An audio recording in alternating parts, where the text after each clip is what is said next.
Shirt show. All right, let's go. Shirt show! Talking shirt! Shirt show!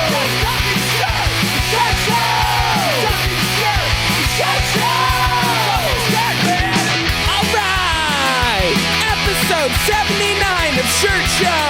We're talking with Heather and Skyler from Loyal to the Press in Washington. Let's go! Hey there, cutie pie. Hey, boo.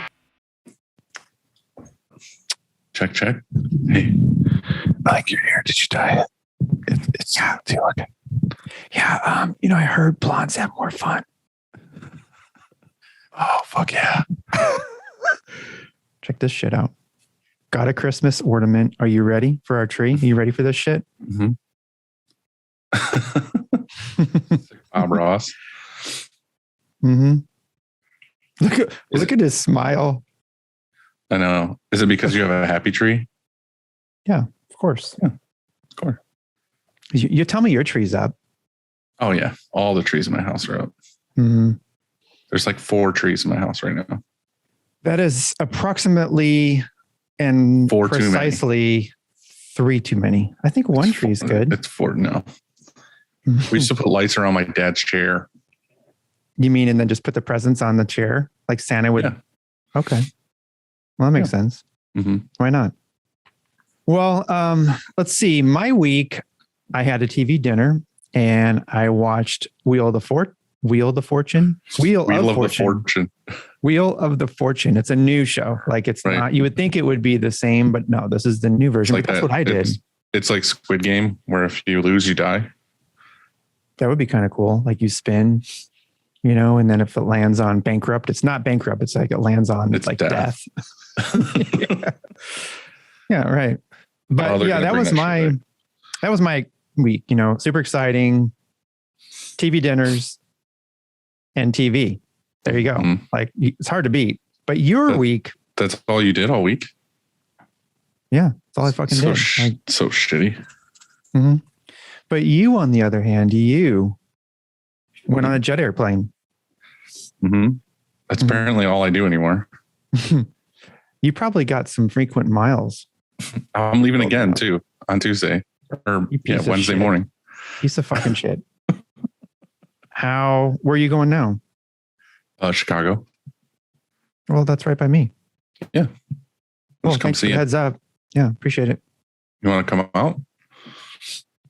The best part is that Thursday night, the Lawrence Arms is playing and they're like my favorite band. So I get to go see them play Thursday night. Well, didn't this just happen in Florida too? Like you went to Florida and your favorite band was down there. You can only have one favorite band. No, that's not how it works. Oh, that's right. Okay. So I went to Orlando and I hung out with our buddy at AKT and that shop was super awesome. And then I went and saw Every Time I Die in 68 play, which was funny because again, I was just looking at their tour schedule and it just so happened that they were playing in Orlando when I was in Orlando. So I was like, fuck yeah, I got to go. And then I saw a post 2 days later that they all got COVID and they had to cancel the rest of the tour. No kidding. Yeah. So I got to see them just in time. Hopefully not from the show you were at. Oh, definitely. Spread it everywhere. And then, we worked. I went and saw the Varsity Girls, hung out at their place, talked to them a lot about education and printing, and we're working on a nice little education project. Yeah, I messaged Christina and I was like, I hope Dylan didn't fuck up your shop too bad. Oh, definitely. Yeah. Like if you need some real advice, call me. Right. I gave them tons of shitty advice, hoping that place, I'm hoping that place crashes and burns so that I can swoop in and revitalize it and then take over their town. Well, they sent me a pic. I want to say you went to a brewery or something. Yeah. And I asked if you just ordered tea. I tried. They didn't have it. I knew it. I fucking knew it. You go to a brewery and they ordered, what it was is I think they probably have sweet tea. It's the South-ish, right? Kind of. Yeah. Multiple places we went to, they didn't have unsweet. They were like, what the fuck? And the funny thing was I went to the airport in Orlando as I was leaving and I went to one of those little things where you can buy a drink or a sandwich or whatever. And I put an unsweet tea on the counter and the guy at the counter was like, hey man, you know that's unsweet? He's like, we have sweet and lemon. I'm like, yeah, I know it's unsweet. And he was like, oh. I was like, yeah, I'm from the north. Like, and he was like, yeah, I'm oh, not from these parts. Yeah, I'm not from down here. I don't have that drawl. Also, last week on Wednesday, I didn't get back till Thursday, but on Wednesday, they started installing my auto reclaim. Get the fuck out. Mm-hmm. I already knew that. So that reaction probably wasn't very real. Not sincere. No. But it's here. TFO. Like that's a big day. That's a big day in anyone's life. In fact, I think that's probably the first thing you should buy when you get a shop. Like, don't get a press, don't get anything else. First thing. Auto reclaim, get it installed, and then install your press and your other things because it is a life changer. And has it changed your life? Well, it's funny. They got it set up and, a couple hours went by and get it dialed in basically with chemical and everything we needed. And we were running screens through it like crazy. The dude was just fucking putting screens in, filling carts. And we were like, oh shit, this dude's going to do the work for us. And then he came back again on Friday and just was like, we ran it for till noon and we killed it with the screens. It was crushing them through. Everything came out great. They all look good. We didn't have a single screen go through that we were like, oh, this is kind of me. Like every single one was like, came out great. There was a couple that had like little speck here and there that was stuff that was kind of on us. That's going to happen because we're using Diazo. No matter what screen auto reclaim you have. I mean, there are parts of your screen that are the emulsion slightly thicker, maybe where you stop the scoop coater or stuff happens sometimes. And so it could even have been like blowback in the machine or something. It was just whatever, but no, it's working super awesome. And we're stoked. And tomorrow is going to be the first day of just running it all day. What's the name of it again? For those who don't know? Blue Water Labs. Blue Water Labs. Yep. Look them up on Instagram. It's kind of neat because, I like the idea of the dip tank. So, the screens still start in a dip tank. Like you're not pulling from just a stack of screens and then going in like the Ecotechs like we have. So we just pull from a stack, put them on this magazine, this carrier, two at a time, and then it goes in. Yours is different because you pull it from a dip tank. And what difference does it make if you're pulling from a stack or you're pulling from a dip tank? You are getting it ready. And because the hardest... you would dip like the first 4 or whatever, and then pull those out and set them like on the lid and then just put another 4 in. And when you're running those 4 through, it's the same amount of time as it would take to dip the next 4. So you're constantly just pulling them out and putting them in the machine. It's not like you're waiting for dip process. Right. Exactly. And then the other part of that is the big advantage to that is you're keeping all that shit chemical out of the machine, like it's in the tank. So the only chemical in the machine is 701. Yeah, I love that because the hardest are, as you know, we have the 3-chamber and the hardest chamber is chamber number 2. I shouldn't say hardest. The most challenging chamber to keep straight is chamber number 2. And that's where the reclaim is. And so why not have it in a dip tank? I'm cool with it. I like it. I want to come and see your shop. And I know you've never invited me. I'm just going to come so you're leaving town next week. I'm just going to come by then. You can just run the shop while I'm gone. I'll give you full reign. Yeah. It'll run way, way worse. Yeah. Right. And I'm not even going to be here to run anything. Yeah. So, I mean, congratulations. I'm excited for you and want to high five you. Thanks, bud. Yeah. But yeah, that was it. And then my weekend, I pretty much went out to dinner with the fam on Friday. And then yesterday I watched my kids at home and my son had a friend over. And then at night I came to the shop and putzed around and just kind of like organized things and cleaned things all night.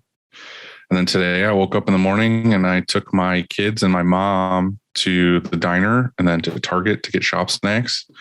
And then we went and saw Ghostbusters again. And then I came here for this. Yeah, I haven't seen it yet. Want to see it. Was that like your third time or something? Second. But the thing is the first time I watched it, like I kind of felt teary at the end because of just like what happens.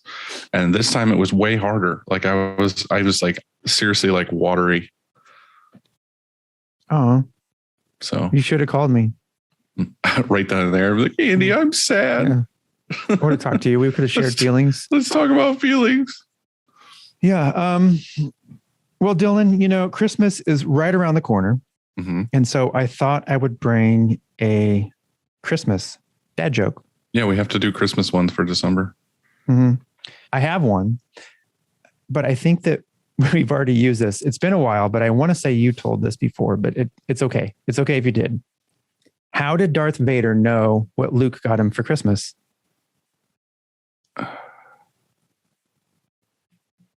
I don't know this. I don't think I said this one. Okay, good. He felt his presence. Oh, yeah. Yeah. Pretty good. Okay. How much does Santa pay to park the sleigh?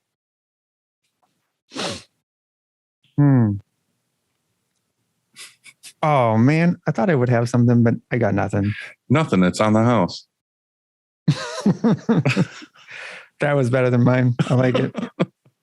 Yeah, yours is pretty good. All right. We're just doing one. Okay, fine. The last time you broke all the rules. And everyone wants to hear more. They want a whole episode of dad jokes. Well, we can all right. No more dad jokes. But seriously though, like what's the difference between a hippo and a zippo? I don't know, Dylan. What? One's really heavy and the other is a little lighter. Okay, that's good, but that's not Christmas. That's not a Christmas or a holiday joke. That was just a question. That wasn't a dad joke. I was just letting you know the difference. Oh, yeah. You were just wondering. Right. Okay. It was on my mind all day. Okay. I have this hoodie. I love this hoodie. This is a Carhartt hoodie. Carhartt one. I have the same one. See that? Mm-hmm. The exact same but one. You know what it does? It looks like I have a boner. Like, look at this thing. Yeah, it's the sweater. Look. Hold on. That's a good one, man. Not only is it tucked in your waistband, it protrudes forward. Yeah, because it has something with the zipper makes it like stick out right there. You know what I'm saying? That's what it is. What you're saying. I'm feeling what you're putting down, man. It's not me. Mm-hmm. You're just happy to see me. I get it. It's been a bit, I'm happy to see you. Do you want me to stand up real quick and show you? You got a boner too? Yeah, always. You don't fucking have one always. I have high blood pressure. That would kill you. Like if that were the case, there's a reason why we don't always have one. Probably. I have a condition. Oh, so like you have the opposite condition of like dysfunction. Mm-hmm. Actually, that would still be dysfunction always. Mm-hmm. Yeah, I have stock and Gorilla tape. I have to tape it down every day before I go to work. Nice. Nice.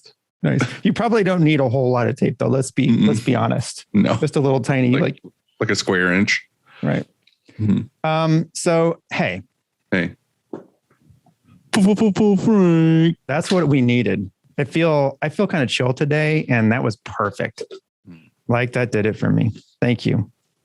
Trying to keep that rager going for you. Yeah. So it all starts with a screen. Hell yeah, it does. And whether it's new stretches or re-stretches, Frank and his team do it the best. Fuck yeah, they do. And did you know that Frank guarantees that if you put a meter on his screen, it'll register 5 newtons? That's false. That's false, right? Yeah, that's like a window screen at your house. Yeah, it's much higher than 5. What is it? Like times 5, probably. It's like infinity. It's like the tightest thing ever. Like 5 million. You're supposed to say that's what she said. No. I'll give you one at some point in this episode. I will say that. Okay. Thanks. I promise. I'll give you one. Okay. To find out more, go to graphicscreenfashion.com, FFFFF, rank.com, or greatfuckingscreens.com. You almost forgot that. Did you know everybody likes cleaning screens? False. That is false. Yes. But Easy Way makes it better. They make it way easier. Way better. Yeah, like way better. And their line of eco-friendly chemicals will help you keep your screens and your shop clean. Definitely. You know what's running in my fresh as fuck eco cleaning machine? I hope you're going to say 701. 701. Hell yeah. Hell yeah, brother. Check them out at easyway.com. Easyway. It's the easiest way. Action Engineering makes accessories printers need. Definitely. They have all kinds of rad stuff on their website, actionengineering.com. And be sure to use Shirt Show at checkout and get a one-time discount of 15%. 15% off. Use that shit wisely. It's a one time. That's right. Get that big purchase in and use Don't be dumb. code. Don't be dumb. We got one more, and that is Monarch. And Monarch makes ink. The best ink. The best ink, including an everyday white, a matte black, and a high opacity mixing system. Learn more at monarchcolor.com. Ink better, print better, be better.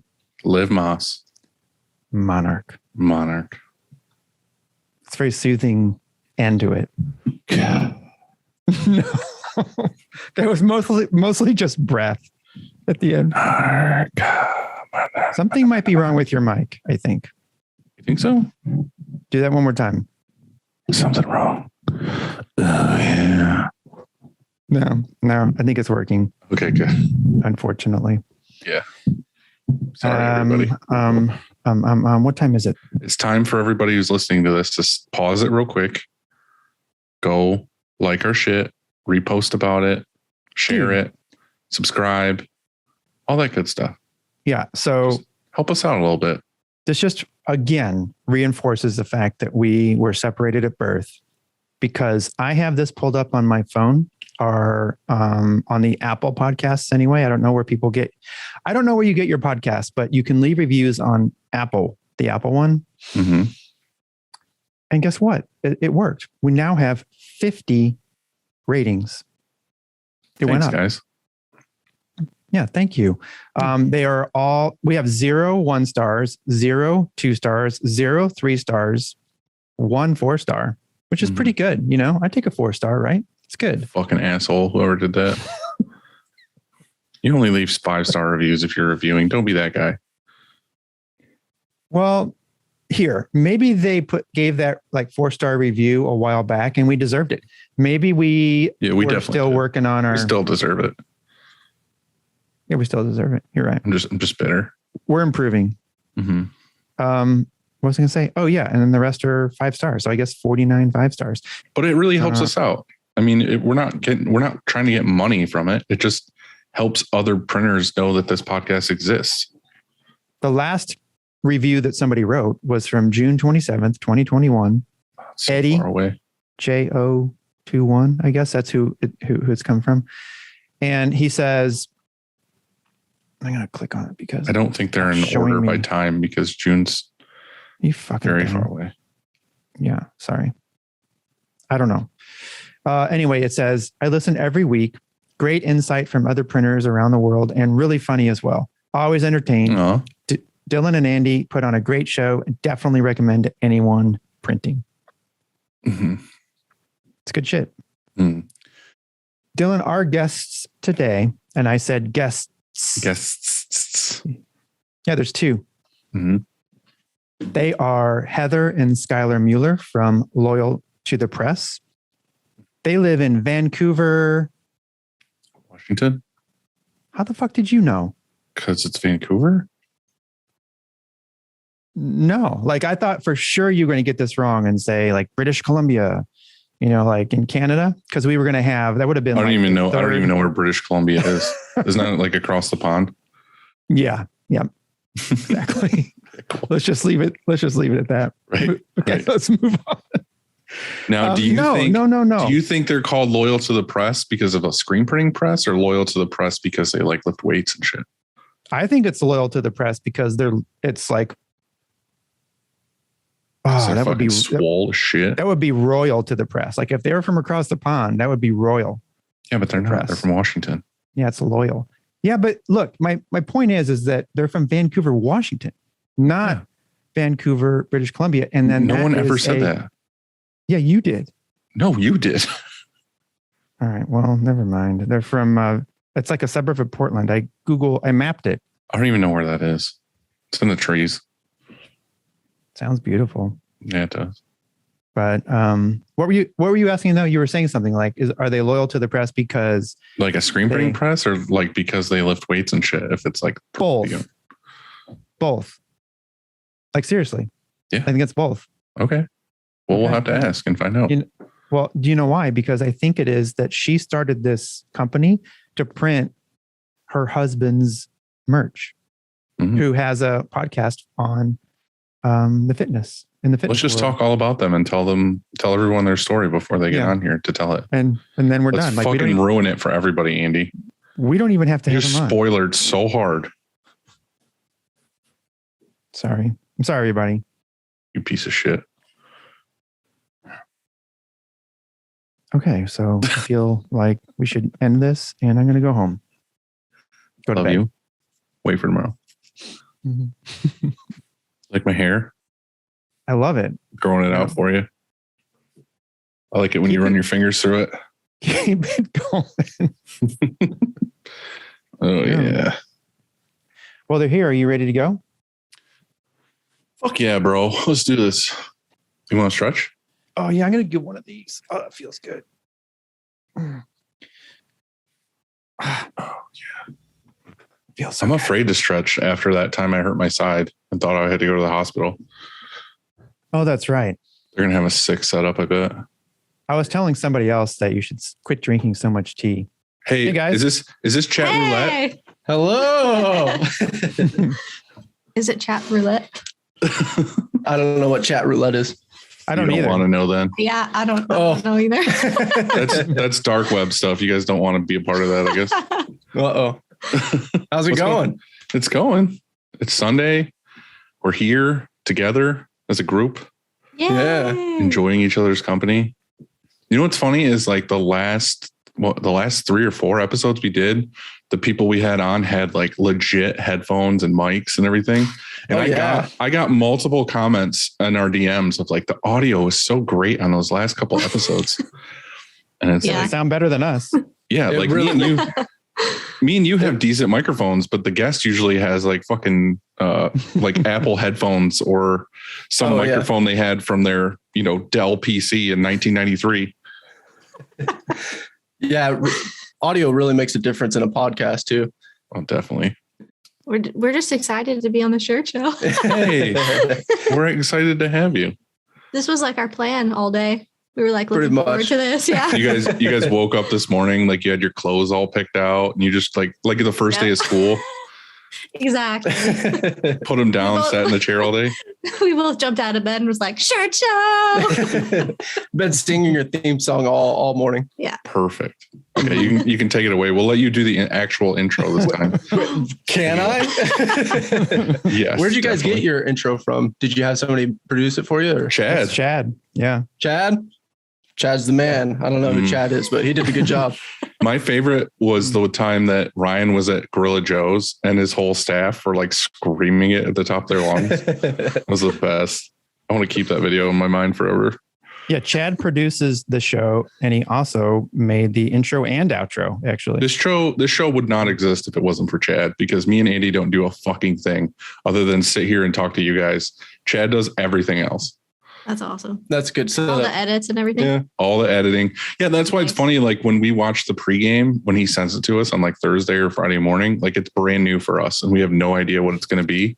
Oh yeah. And it's usually edited with chunks from different spots in the episode. So it's not actually what happened at all. And it's way funnier.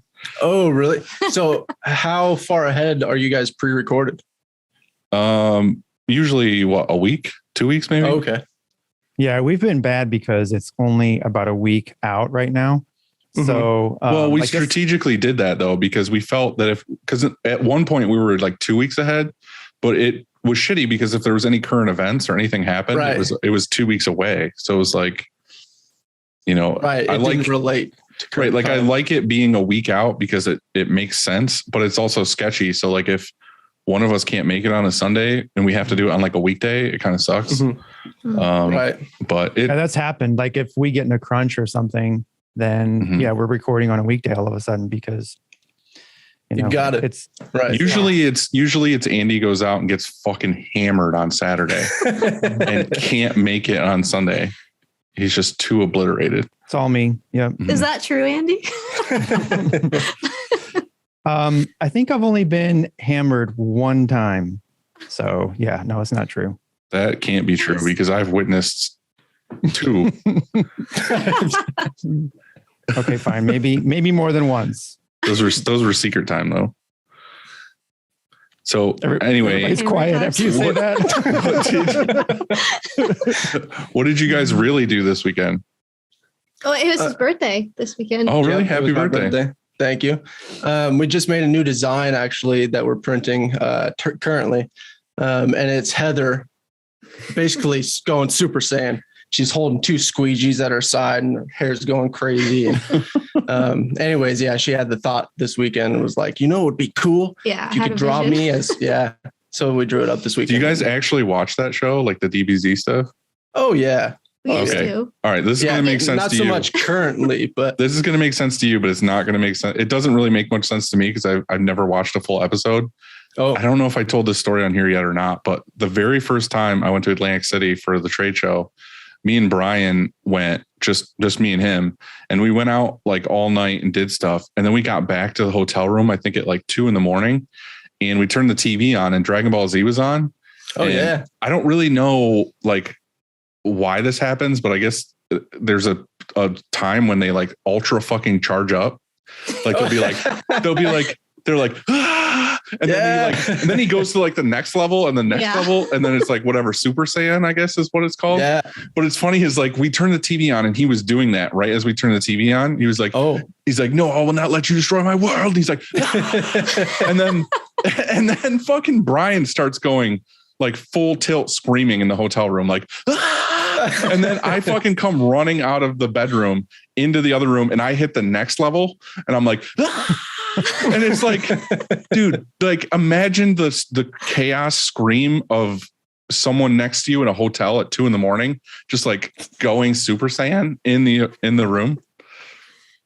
Just that scene is probably all you need to know about Dragon Ball Z. Yeah, I have no idea about it at all. I literally turned the TV on and it was like this dude fucking charging up. Yeah, so that's the design actually, is her charging up, doing that same thing that you guys were doing in the hotel room. Every time I see it, I'm just going to think of like screaming at the top of my lungs. So that's cool. Now, are all your guys' designs like are you printing for customers or are you just doing stuff for yourselves? Yeah, we're doing both. Well, we've been trying to make time to print for both of us, do designs for right, like releasing stuff as our own brand. Because you have your outliers that we've been printing for, and now I want to start printing like loyal to the press stuff, and then also customers. Right. So currently, I actually have a podcast named They Call Us Outliers, and we have our own brand with that. And so we do print for that brand and we make all our designs for that. But also on the side, we do have customers and we do print for clients. We do their designs and we do our own design work. But on top of that, we're now trying to start kind of a loyal to the press brand where we release kind of cool screen printing designs, Right. Yeah. We were wondering before you came on if loyal to the press meant you're loyal to the screen printing press. Or loyal to like, like, it could go both ways. Yeah, I think it's both. But was it both when you thought of it? No. She came up with it.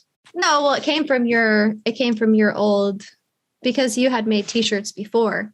Oh, I used to make designs for a hip hop brand called Soul of Ambition, and the like tagline for it was loyal to the crew. Probably. Loyal to the crew. Yeah. So you made. And I think I was just like, oh, it'd be sick if it was if we change our name to Loyal to the Press, because it made sense. It made so much sense. I like it. Yeah. And we were Beyond Capability Empire before, and that was just a really long. That is a long name. Yep. Yeah, it was a lot. Like, what do you? Because like even here, like my name's 2 names. It's Upstate Merch, but no one ever says Upstate Merch. They just say Upstate. So with you, did you just say Beyond before, or were you like, no, it was like straight up the whole thing. Yeah. Trying to say our website was just, I would tell clients, just forget about the website. You know, you're not going to remember this. Yeah. Right. So we had to change. I like the loyal to the press though, because like if it even changes to just, you know, like if you shorten it to loyal, well then that's subliminally like you're saying loyal, and then boom, like you've got a customer and loyal TM. Loyalty. Yeah. Heck yeah. I like it. It's changed tomorrow. I'm so sick of saying loyal to the press. Andy said loyal and it made sense. Right. So I guess give us some backstory. How you guys got into this whole thing. I guess you have a podcast. What's that all about and everything else? Yeah. So me and my buddy, we have a fitness podcast, and it's all about fitness and basically just conversations. And we just started our like clothing for it probably a year ago. And that's actually where all this kind of stemmed from is, you know, Heather kind of lost her job and was in a bad place. And I kind of lost my job. I lost my job. Where were you working? I was working at a dispensary. I'd been there for 2 years, and I lost that job. And continue with yours. Sorry. Well, next thing I know, basically she sits me down on the couch and says that she wants to print for the podcast full time, you know, and I'm like, okay, we could, you know, make a press probably one screen and just try it out and see if we like it. And she's like, no, I want to jump right into this. You know, I want to buy everything and just make it happen. Did you do any printing before that? Or you were just like, this looks cool? No printing. He talked about like making t-shirts, having t-shirts made. And I was like, well, why don't I do them? And I started watching Lee Stewart, those videos, and they were so awesome. I was like, heck yeah, I can do that. Like that looks badass. And so I watched those. And then, one day I just told him like, I wanted to do it full time. I didn't want to work for anybody else. And then we ordered from RioNet just like a bunch of stuff that we thought we needed. Some of the stuff we didn't need, but you learned that the hard way. Right. Yeah. Well, I had contacted them and ordered, and there was a lady that was helping me pick out the stuff. And it was weird because I got the stuff and I had no idea what some of the stuff was. Like there was like blackout stuff, and there was a couple other things that I had no idea that I don't even think I needed. And I actually didn't need them because I was just doing like the basic. Right. Yeah. I was just coding the screens. It was super simple, but she had sold me all of this stuff that I didn't need, which was a bummer. So I tried to return it, and she was like, well, it's going to be like a 10% or 25% or something. Oh, they got you. They got you. Well, and then I was sold like some discontinued stuff as well. So like when I tried to return that stuff, they're like, oh yeah, it's discontinued. We can't return it. I'm like, why did you sell it to me? Yeah, that sucks. So I got that. So that was a bummer. So you bought all of this stuff, and where was your space? Where'd you set up at? In this room. Yeah, in here. Where's that, in a bedroom or a garage? Or? Yeah. This is a spare bedroom. Yeah. A not very big one either. Is it still there now? No, we've now moved to the garage. So we used to have a garage gym. We have a 2-car garage, and we had a huge garage gym. And so we used to print in this room as well as the podcast and everything, and it was pretty crammed. And so then we got to the point, you know, we were so busy, and for her sake, because she does all the printing, that it just sucked in here. You know, she was miserable. She was having a bad time. So we decided to sell all the garage gym and move in there. That's cool. Yeah. So you said you learned from Lee, which is funny because like the old question we used to have was like, where did you first learn to print? And like, who did you look up to on YouTube or whatever to learn how to print? And it was always the old school guys, you know, like Ryan and Cat Spit and whatever. And now it's like new age is Lee. It's like just guys like Lee that are like teaching people things. It's funny. Yeah. He's got some pretty cool videos. Mm-hmm. Like they're fun to watch also, sure. You know? Yeah. He does very good with his editing and his videography. It's definitely his like big strong suit is like being really like, you know, he focuses on like production value and like making sure it's really and that's good. Crazy hard. And as you know, like because you do that also. So you have a YouTube channel where you share some of like it's sort of like you're documenting the process and hey guys, like here's what I'm going to do. if you've come across like something new, you'll share that. And so, as you know, like that's tremendously hard. Yeah, it is really hard. Especially when you put so much time into your editing, like I'm sure he does. And I'm sure you guys know, like sometimes when I sit down to edit a video, I'm there for 20 hours, you know, it's like a couple days. Yeah. Mm-hmm. And so when you really want to put your creative side into that video, it takes forever. And to upload on a regular schedule to YouTube, it's just like, what? Well, I don't do any like the cool fancy edits or anything like that. I just I've watched most of your videos. Oh, okay, cool. Yeah. Nice. Thank you. You triggered me the other day though on one I watched because you called ink paint. Oh no. Oh no. Because the funny thing was when you first got on, you're like, "Oh, I'm going to try this paint," and I was like, "She's got to be kidding." You're like, "No," and then all the way through, you're like, "Yeah, this paint," and I was like, "Well, now I have patches in my hair." Well, oh no, yeah, I don't know. I don't know. I just call it ink or paint, I guess. You know, just whatever is like. That's like the big no in this industry is to call ink paint. And I was that's the White House. It's number one rule. It's the number one rule of Print Club is do not call it paint. Well, don't worry. From now on, you'll never hear that from me. Just be very conscious of it. Replay every video. Like, shit.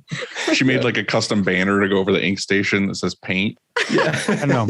Please always call it paint, especially if you're ever talking to Dylan. Just give him shit. Well, it's funny because like my kids know to fucking call it paint to piss me off. Like my daughter calls it paint when she's like running around the shop. She's like, "Oh, I don't want to get paint on myself." And I'm like,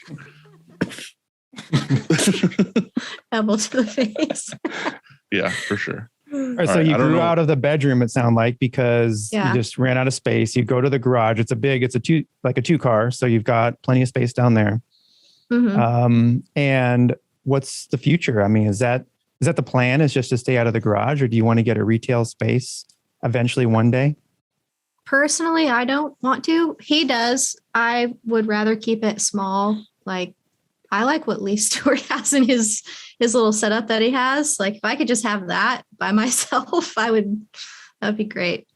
So that's like as far as I want to go, but who knows? Well, it's rad to have a plan like that, you know, because if you already know that that's the goal, then it's good to just stay in that lane, because a lot of people just want to grow. And then when they finally get so deep, they look at themselves of like, where was I happiest? And they're always like, oh, I was happiest when I was just like chilling at my house. And I woke up and had coffee and just kind of like did my own thing. And like when an order came in, I printed it and I made money. And if I didn't feel like printing, I sat on my couch and pet my cat and watched a movie. Yeah. Like, you know, it doesn't have to be complicated. Right. Garage life rules. I mean, I miss those days for sure. I miss a lot of things about those days. I also don't miss a lot of things, but I mean, it's definitely a whole different vibe. And I think that with you anyway, it seems like you could do it because a lot of your stuff, at least sounds like maybe even half of it right now, is you're printing merch for yourselves and for your own stuff. Yeah. I guess the tricky part comes when you either want to add an employee or maybe start taking on that custom work or at least more of it. And somebody wants to come to your house or come to your space, you know, to pick up or whatever it is. Right. Then that gets a little bit tricky. Yeah. Are you dealing with that now? Are you dealing with customers knowing that you're just kind of doing stuff out of your garage or? I mean, we post everything on our social media. So I would assume that people know that their stuff is being printed in a garage because to me, it looks like a garage. Right. And we're fully transparent with it too. So we've had customers who have reached out to us and been like, hey, can I come check out your shop? And we're like, we print in our garage. we don't really want people. It's not fully taken over by screen printing. So it's kind of like, we have like this corner of just gym shit and we avoid all that corner. Stacked up in a corner. So it doesn't look the greatest. So I don't really want anybody here, but we did have a client actually come. It was a family friend. So like they hadn't been here before, but they knew us personally. So it wasn't weird. Like when she came over to pick up the stuff, she was like, oh, this is really nice. It's really cool that I can come here. I'm like, yeah, it's my garage. Don't go in my house. I think there's respect in that though now. I mean, it used to be back in my day when I started in the garage, I always felt like I wouldn't, like people wouldn't think that I was like very good. You know, I tried to pretend I was bigger or that I had a shop, you know, but now these days anyway, that craft or that home, like that local feeling, I think there's something to be said for it. And people are pretty accepting. You know, the only bummer is when people start knocking on your door at, you know, all hours and every day or who knows when. Yeah. Which started to happen to me because they just found out. You know, like people found out that that's what I did. And I was out of my garage. Oh yeah. Yeah. So, you know, but we that wasn't like the first year or anything. That was several years in. Right. So how long were you printing at home for? I was in my garage for 5 years. I even put an auto in there. I had a gauntlet. Really? Wow. I had an M&R Gauntlet Series 2. It was a 6 color 10 station squeezed in there with this tiny, it was like a 2411 dryer and an air compressor and all my screens and everything. I literally crawled over screens to get to other things. Like if I had to get something over here, I would, you know, because they would be in a row and I would be able to walk and crawl over them. And to get to the back heads of my press, sometimes I had to do that to put a screen. And I tried to avoid those those heads back there. But I mean, I got an auto when I put it in the garage because that year, like I think it was like 4, you know, my wrists were they just couldn't take it anymore. Oh yeah. Yeah. You know, printing, especially back then when we were printing, the white inks have changed a lot, you know, like they're way creamier now, but back then it was terrible trying to push those through. Oh, really? Through mesh. And so, I mean, after a while, it's just too many shirts. So yeah, I got an auto, put it in the garage and it was pretty cool. Like we were on a dead end street. We could get away with it. You know? So is the white ink like such a heavier texture because it has to, you know, it's such a clear opaque color kind of that it has to cover dark color. So it's thicker or? It has the highest pigment load. Okay. So it's just like a thicker ink. So that's why people have the most trouble with it. Right. And it's also most of the time your base layer. So if you're putting colors on top of it, that one has to handle the heaviest load of getting on the garment or going in the garment and everything else. Mm-hmm. So white is like the holy grail for most people. Like if you look at like Facebook forums and everything, or there's people starting out, they're just like, what's the best white? Or how do I print the best white? It's like, you know, everyone's looking for like the formulation for this, like one pass white, no double white, no, you know, whatever. It's like I said, it's the holy grail of printing is getting the perfect white. Back when you had a manual, your one pass white meant something. On an auto, it doesn't matter because you just burn 2 white screens. When I was in my garage though, like it wasn't climate control. And so in the winter it was cold as shit. And I didn't know, like those early years, I didn't know that, oh, well, it'd be smart to keep my white hotter or warmer, I should say, you know, because then it's creamier. Or even I didn't have a turnabout or anything like that. So yeah, it was always tough. What is a turnabout? Yeah. It's just like a big mixer, basically. Oh. So you could set your, you know, it's mostly meant for like gallons and 5 gallons. So like ours never has anything in it other than a 5 gallon of white. So when we get here in the morning, we turn it on and it just sits there and it stirs our white all day long. Oh, wow. So it's like nice and creamy and mixed and warm and everything else.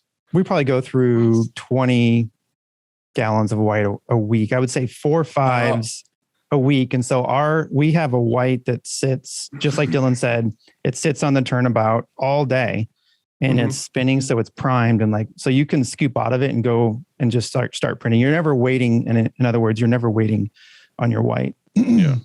So our rule is to turn the turnabout on in the morning when they get here to turn the dryer on. So by the time they actually need white for setting up a job, they could take it fresh out of the mixer instead of, and also our rule is at the end of the day to take our white out of the cup and put it back in the mixer so that when they grab white in the morning, it's fresh mixed white. Oh, right.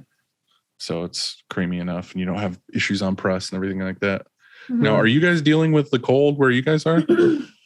Yeah, it's freezing here. What about the garage? Is the garage got good heat or are you dealing with it being cold? We're dealing with we're trying to figure that out right now. We can't have anything plugged in. I can only have my flash plugged in. Yeah, so the flash.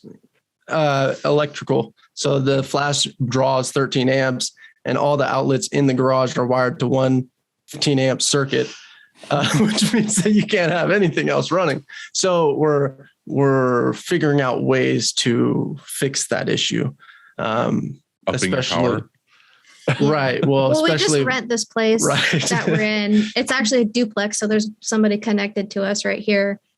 Well, the other part is the electrical box in the garage. Yeah. Yeah. And so I can wire up, I'm actually an electrician by trade. Yeah. We're just kind of wondering if we should, Yeah. Because it's not our place. I mean, how long you plan on staying at this, duplex for more than a year? Yeah. Say? Well, then totally worth it. Yeah. So we've been tossing that around because we're also looking into getting a conveyor right now. So I'm going to have to wire up a 30 amp for that at minimum or whatever they run. So that's what we're kind of working on. Have you looked into that yet? Have you looked into what one to get? No, not really. I mean, I've contacted a couple places, but all of the waits are it's 3-4 months wait. So we haven't really done it yet unless we could get it right now. I don't know. It's kind of a weird decision that I have made, I guess. If I can't get it now, then I don't want it. Right. Mm-hmm. I just didn't know if you were planning on going, because right now you're just flash carrying everything. Yeah. So I didn't know if you were planning on going with a real small dryer that's a conveyor, or if you're going to get something bigger. Yeah, we looked at it was the one that Ryonet has. It's their smaller one. I think it's 5 feet or something like that. Is it the little buddy? Or is it the black one? It's the green one. Yeah, it's not the Little Buddy brand. But we did look at that one too. I would look at the Vastex D100, or they have they have the D1000. The 100 the 100 is really popular for live printing. So I'm just saying, if she's going from a flash and you don't have a ton of power, the D100 is a 110 plug. Plug it into a regular. Oh, really? I guess, but I don't really like it. I'm not a fan of that. Of that Is that dryer. the smaller one? Yeah, for live printing, you're right. It's the smallest conveyor dryer. Yeah, but I mean, I don't know that you can. Sure, it's basically a flash with a flash heat panel with just a conveyor in it. But you know how slow that belt goes? It's pretty slow. Right, but if she's just printing by herself, it's not like you need it to be cranked. Yeah, I like the idea of whatever you said. There was a 5-foot one. Maybe that at least has a little bit more of a heat tunnel, and you can crank it up just a little bit faster. Yeah, I think I would want one that has something for speed, because just in case, I'm, I don't know. This has a speed control, but I mean, I would say just ask around. That's the best thing you can do as a printer, is ask your buddies or ask people in the industry that have done it before. Because like you said in the beginning, you didn't know, you went to Ryonet and asked them for stuff, and they sold you a bunch of shit you didn't need. Yeah. So that's the thing too, is you right now could do your own research, and you're like, all right, well, I really want this. And you find out from someone else that they're like, oh, I had that thing sucked. Yeah. Or, it was a power suck, or I had hot spots or issues or whatever. Mm-hmm. I would just ask around. I mean, there's a million people out there now, printer wise, that will give you their opinions. Right. That's for sure. She actually started a group chat to where she has a ton of printers in there. How many printers do you think are in there? Discord. I started that group chat. There's 40-ish people Dog on range. there. Can you guys hear that? Yeah. Oh, it's going crazy back there. All right.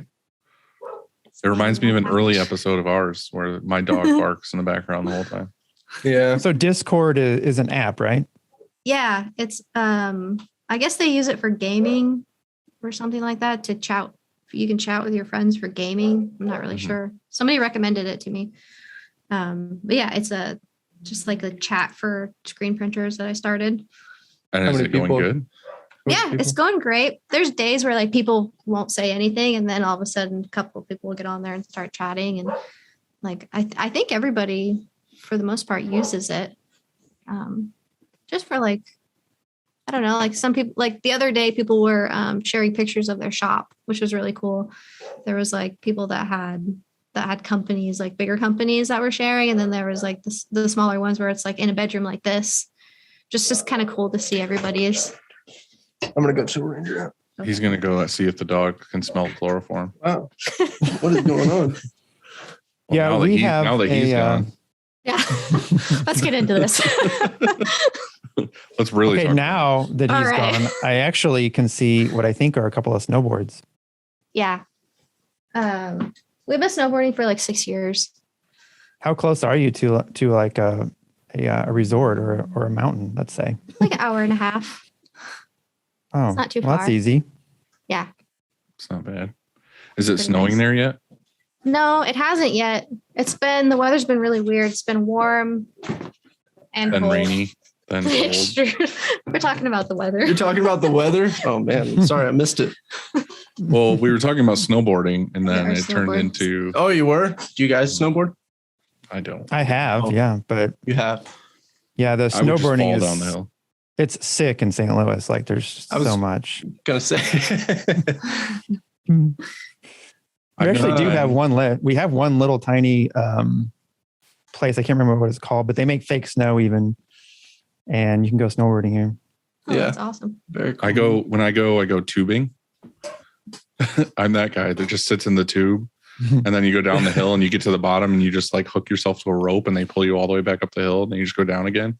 Is that fun? Because we've done that. We've done that once. It didn't really work out. They have like cosmic tubing here. Yeah. To where they have like black lights lined up and inner tubes that glow and it's a giant hill. And they try to make it less cheesy.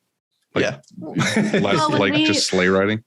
When we actually went down on the tube, it like didn't move. Or was that just me? I think the tube was broken. I don't know. You didn't have enough weight to even weigh it down to push it down. You waited like an hour to get up to the top, and then it was like it took a couple minutes to get down because you're like scooting on the inner tube like all the way down. It wasn't fun at all. Yeah, that doesn't sound very good. Yeah. The one that they have here is like just like a big steep hill, and it's basically ice because it's compacted so much of just people going down. Oh yeah. Time. And then there's like a huge bank at the bottom that you're supposed to like go up and slow down and come back. Pretty sure the last time I went to the very top of that berm and like almost went in the net.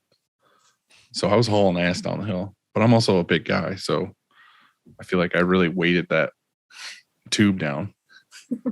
Hey Dylan, is that a Sasquatch behind you? Is that an art of Yeah, Andy's wife Joanne made it for me. It's that me is drinking awesome. iced tea. Oh, I like it. Wow. Yeah. And then it's Andy's wife who drew that. Mm-hmm. She's a good artist. Shout out. Andy, give her a shout out so that people can check out. Shout out Joanne Hool Art.com. That's probably wrong. Yeah, that's horrible.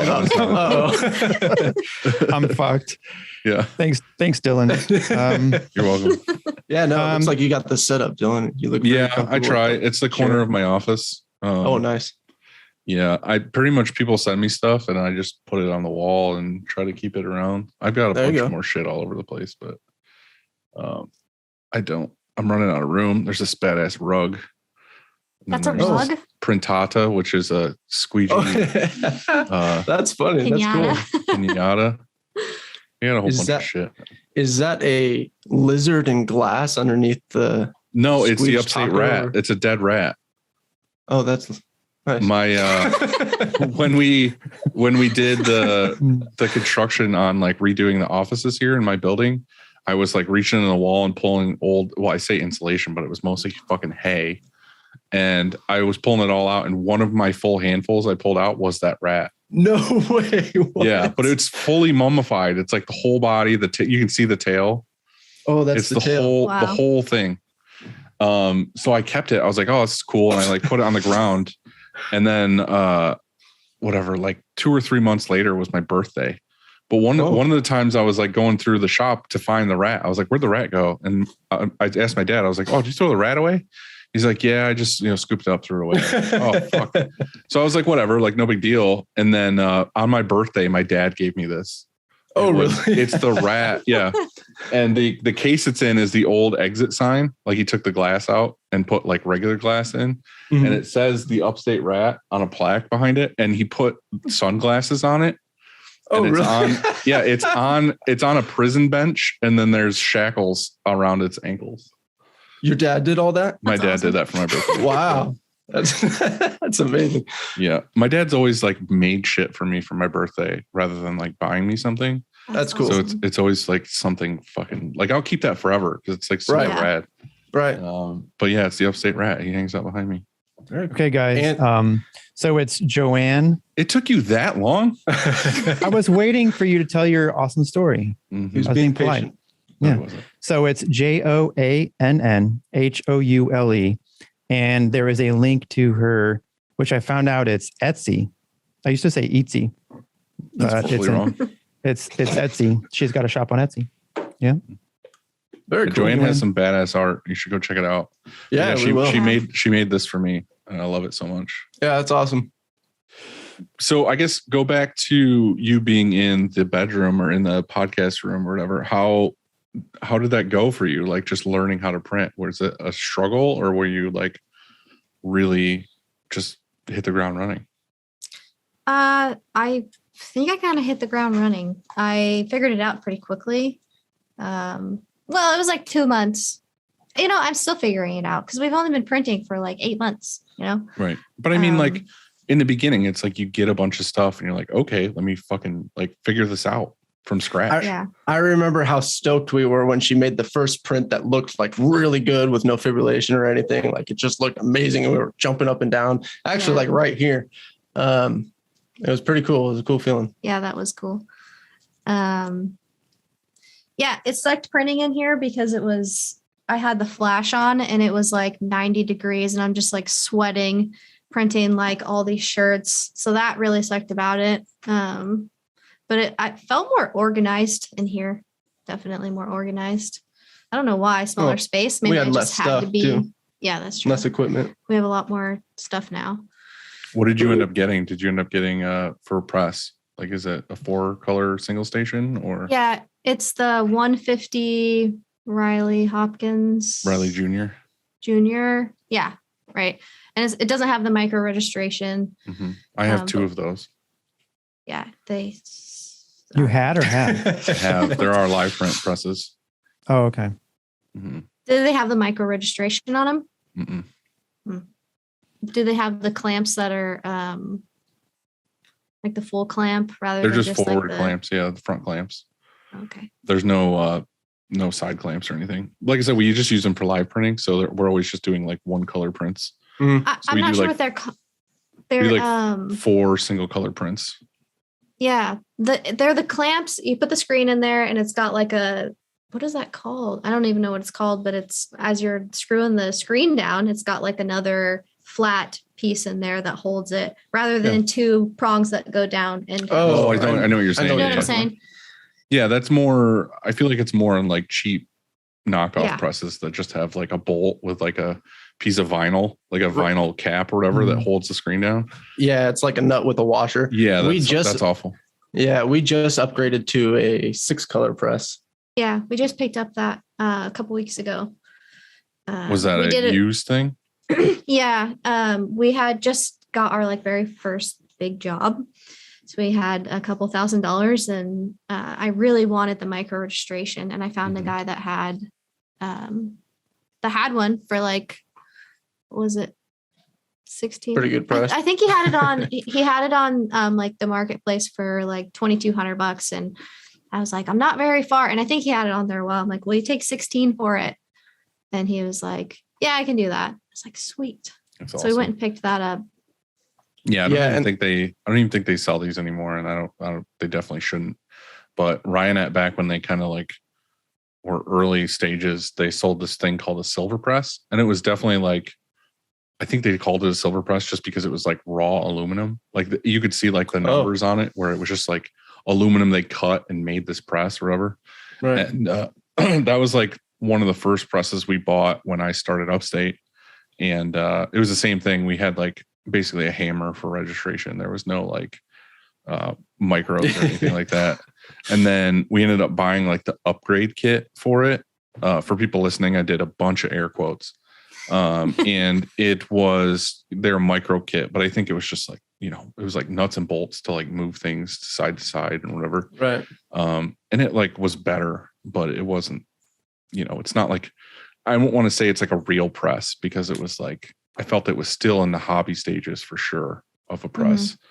But what did you get for the new press? What is it? Another Riley? Yeah, it's a 250.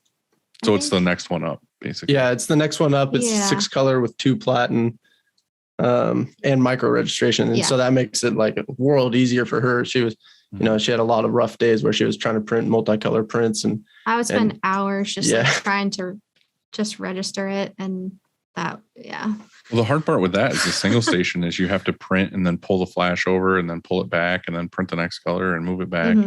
Even with a 2 station, you can spin it and then have the flash on the other side and just sit there and like print and not move the flash back and forth. That's a good idea.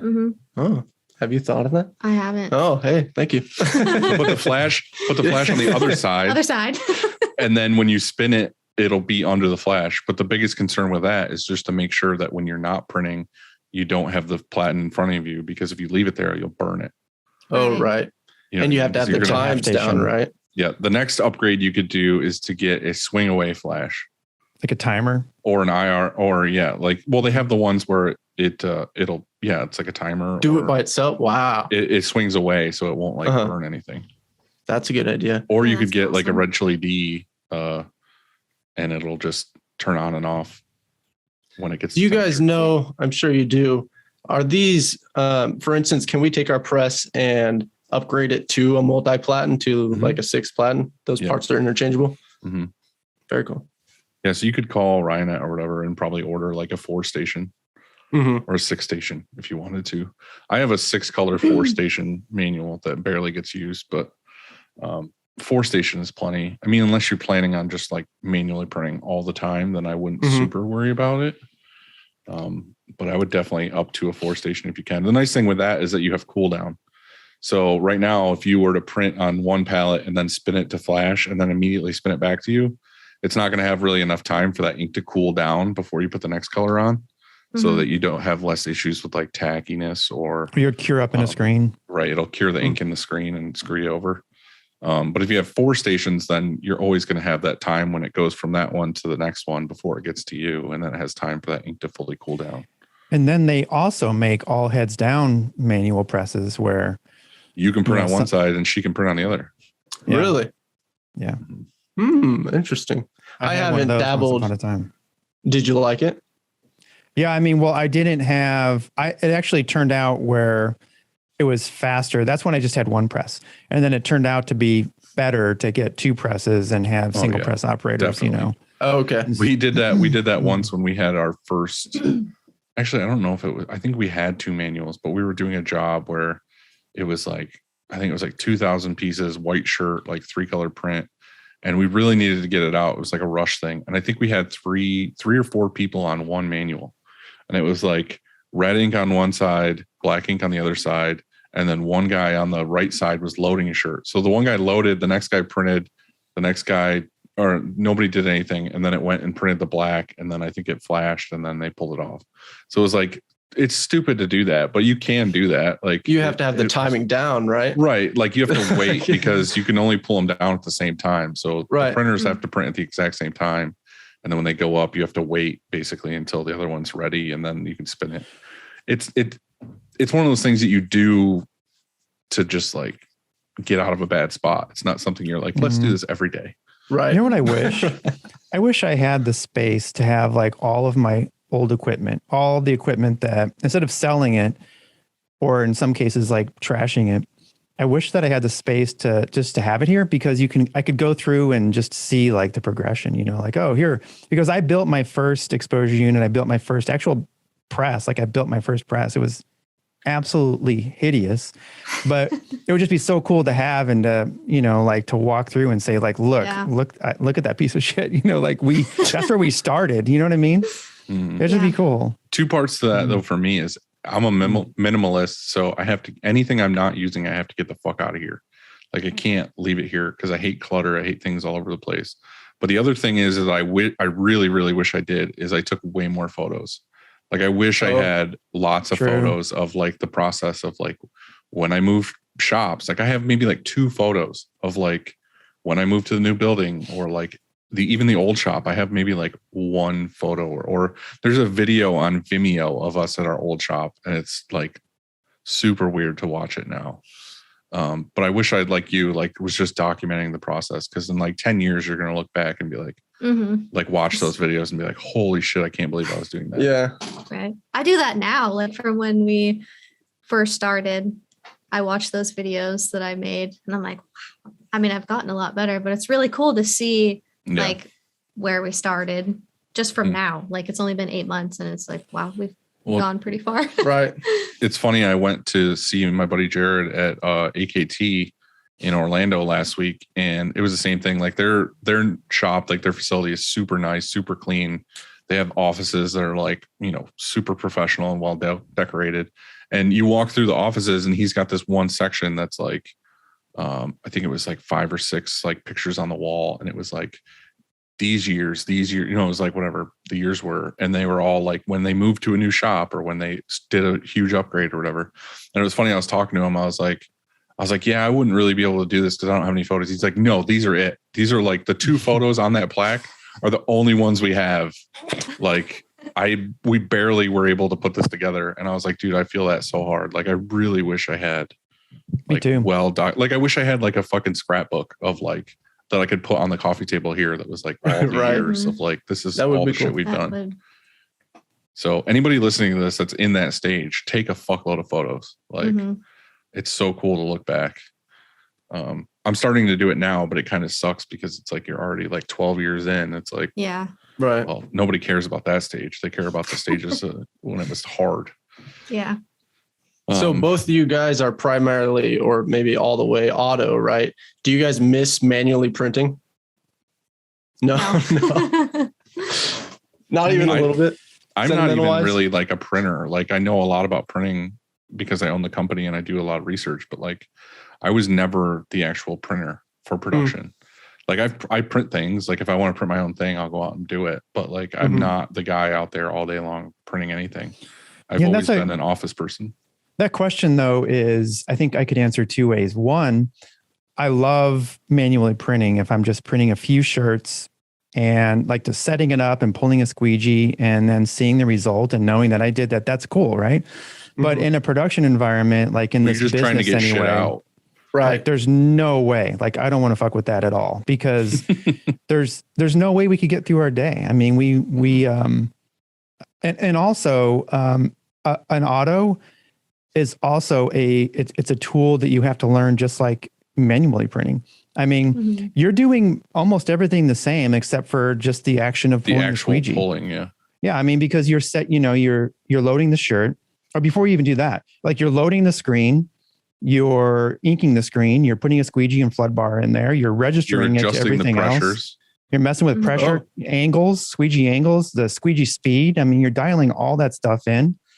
And so it's very similar. It's just that the act of just the pulling or, you know, or the flooding that goes away and you're able to haul ass. Well, the other part of it too, is that makes it so much faster is like you're not doing the actual pulling, but like with a manual, if it's a 6 color, you pull one screen down, you pull a color, you spin it, you pull the next screen down, you pull it and spin it. On an auto, it's like, if you're doing a 10 color, all 10 colors print at the same time. So it's like that speed of just not going from color to color to color. It's like, no, if you're doing wet on wet, I'd say it's a 10 color, they'll print all 10 and then it'll shift and then it'll print all 10 and it'll shift and it'll print all 10 and it'll shift. So it makes it way faster. And it's funny, like we used to do some contract for some local printers, like manual printers or whatever. And they would get a big job and they would come to us and be like, hey, we've got 3,000 pieces or whatever that we need printed. It could be like a 1 or a 2 color print or whatever. And they drop it off and I'd call them the next day. I'd be like, your order's done. And they're like, really? They're like, oh, you got that done already? I'm like, yeah, we did it yesterday before lunch. Wow. And they're it's like, really that fast, huh? They're like, oh my God. I'm like, yeah, like, I don't know what to fucking tell you. Like we put it on press and printed it. Right. Wow. That's crazy. So that's the nice thing about an auto. Like, yeah, Andy said, it was funny. Like Lee was on last week and he was talking about, he's like, oh, you know, I'm getting an auto, like a monkey can do it. And me and Andy were both just bit our tongue. Yeah. Like, Like we'll wait for you to get yours and figure out all the headaches you're going to have. Like there's a lot more headaches too, because there's a lot of things that you don't think about, or if you mess something up, like you mess up way harder because you've already got 10, 15, whatever shirts on press. Right. By the time you find out, most of the time, all of those shirts are fucked up. I think it's not to mention it's a machine. Right. I think a monkey, maybe it's true, because I think that if it's set up, that is, then you're just loading and offloading. That's the easiest part. That's the easiest part. That's not the skilled screen printer. Like people need a printer on press that knows. Right. That's the thing is like it takes in my opinion, I think it takes at least a year to get somebody trained on an auto because there's so many variables and like different. It's the same with manual as far as like different types of durometer squeegee or angles of squeegee, or if your ink's warm or cold, what angle and speed are you doing? Or if you're doing water based, like there's a million variables to this industry, like a million. Like you're never going to fully know everything. And if you think you know everything, as soon as you think you know that the day's going well, you're going to get kicked in the balls because something's going to creep up on you and be like, how did this happen? Where did this come from? Or I don't know. It's just every day we run into something. It's funny. We have a newish guy here and like he finally started getting things done on his own. And he came in the office for lunch and he was like, man, I like aced every job today and today's going so well. And everyone in here was like, oh, like, why did you say that? Because now as soon as you said that out loud, like something's going to burn down or, a whole job's going to get printed incorrectly. It's like, we're all superstitious here when it comes to shit like that. Like never give anyone a hard deadline. Never say anything's going well or perfectly. And it's like all those things. It's like, we knock on wood so much here. Right. Be like, dude, don't jinx us because shit will happen. So I think Dylan, you said that you've been printing for about 12 years, or doing whatever you're doing for 12 years. Yeah. What is the biggest mistake that you think you guys have ever made in your business? Like as far as Dylan doesn't fuck up an order or I never. No. I'm 100% all the time. Well, that's all right. Andy, I can answer that though. Okay. No, I can really Dylan, answer. You want to go first? Yeah, go. My biggest mistake by far, business-wise, was having a partner. Oh. That was my biggest fuck up because it didn't end well and I had to deal with that whole thing. And I feel like the first couple of years I was just like overly stressed out about it and it kind of ruined the experience for me. Other than that, I mean, most people aren't going to have partnerships, so it's not going to relate to them. But I think was the partner a close friend, if you don't mind answering? Not really. Okay. I think it just tried to shorten this, I guess, was when I was in Georgia. I decided I wanted to move back to New York and make my print shop here. And there was a guy that I worked with at the place in Georgia that I was talking to at the time. And I was totally going to do the business on my own. And then but I was the office guy. Like I was not the printer guy, but I was like, fuck it. When I get back, I'll figure it out. I'll do it by myself, whatever I'm going to do. And then he made an off comment of being like, well, I don't mind moving. I'm not attached to here. Like if you need someone to print for you, I'll print for you. And I was like, okay, cool. Like we were buddies. I was like, all right, cool. And then after like a week or two of just talking about how he was going to move up and we were going to print together, he was like, well, what if I like pitch in some money and help buy equipment? Would you think about having a partner? And that's how that company in Georgia ran, was two partners. It was like one guy ran production and one guy ran the office. So I was like, well, this makes sense. Like, fuck it. Yeah, let's do it. And then when he came up, it was, I felt like I was doing a lot more as far as like just stressing about the business and doing all the business end of things and making sure things ran. And I feel like what ended up happening is he just felt like an employee that had way more benefits than any other employee. Right. You know what I mean? Like I was dealing with everything. Like I don't even think he ever saw the books or knew the books or anything like that. It was just like, if we had to stay late or do something, he was always just like, oh, I got to do this thing or I got to go. And it's like, I think you had a shitty partner. I think you're right. That partners. I definitely had a shitty partner. Like, I'm not saying it was just like, we're both great and we just didn't like each other. It was just like, I felt like on another level of like, this is what I want to do. This is how I want to grow this business. And he was just like, oh, I get paid what you get paid and I get to just come in and print shit. Like, I think that you're right. I think that having a partner makes it definitely more challenging, but we've talked to a lot of shops that have partners like Rise. Oh yeah, it works for a lot of people. I'm just saying for me, it didn't work out. Yeah.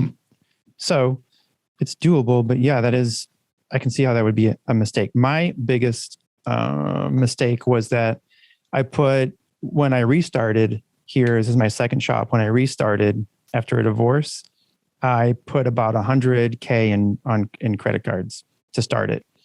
It took more than that to start because I went auto like day one when I restarted here. Oh, my first shop, I started in a garage with a manual. This shop was auto day one. And so I had some cash and everything which I used, but I didn't want to use all my cash. And so then I put a bunch, and I couldn't get a loan because it was my first year in business. Day one, so right. They're like, no, let me see 2 years tax returns. Right. And so, but I definitely had excellent credit. And then I went and did that. Oh, hey, you can no interest for 6 months deal. And so I took out like about $100K in credit cards. And what that did was instantly tank my credit. My credit score went from near perfect to shit because your debt to income ratio.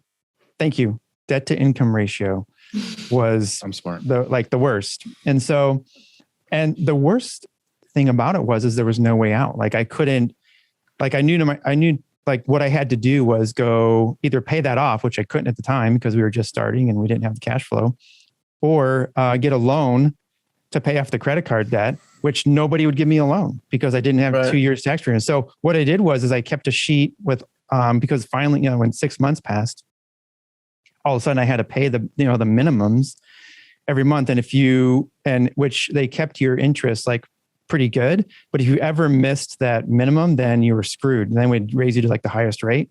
And so I met every minimum on about, I can't remember how many cards. It was like 8 credit cards at least, making those payments, sweating it every month until I finally, right now thinking about until I finally, I know, like it was anxiety maxed out. But then finally I was able to get, I had 2 years under my belt and I went and got actually what I got was a line of credit, which I still have to this day, was a line of credit, which I paid off.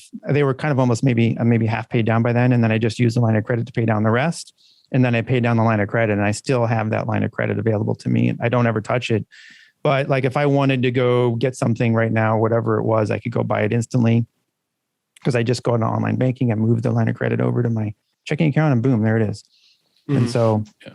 We've had this discussion a few times, but I'm kind of on one side of it and Andy's kind of in the middle. But I feel like my biggest advice to anybody, because people will come to me and ask me like business advice or whatever, and I don't want to say I'm like a business fucking kind of person, but like I know from my experience that the best thing I could have ever done was bought things when I could afford things and pay cash for them. Well, like, right. Don't go get, right now you could be like, oh, printing's going really good. Let's go buy an auto and buy a dryer and get 3 employees and everything else. And then you find out like you just had a bubble in business. Like you were good for like a month and you're like, well, this isn't what it is all the time.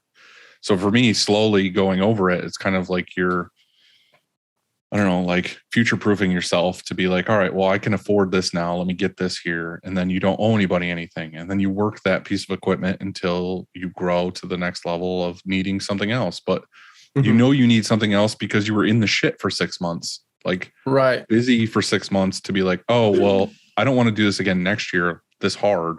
So let's buy a piece of equipment for next year so that when we get to this season, it's not going to be as difficult.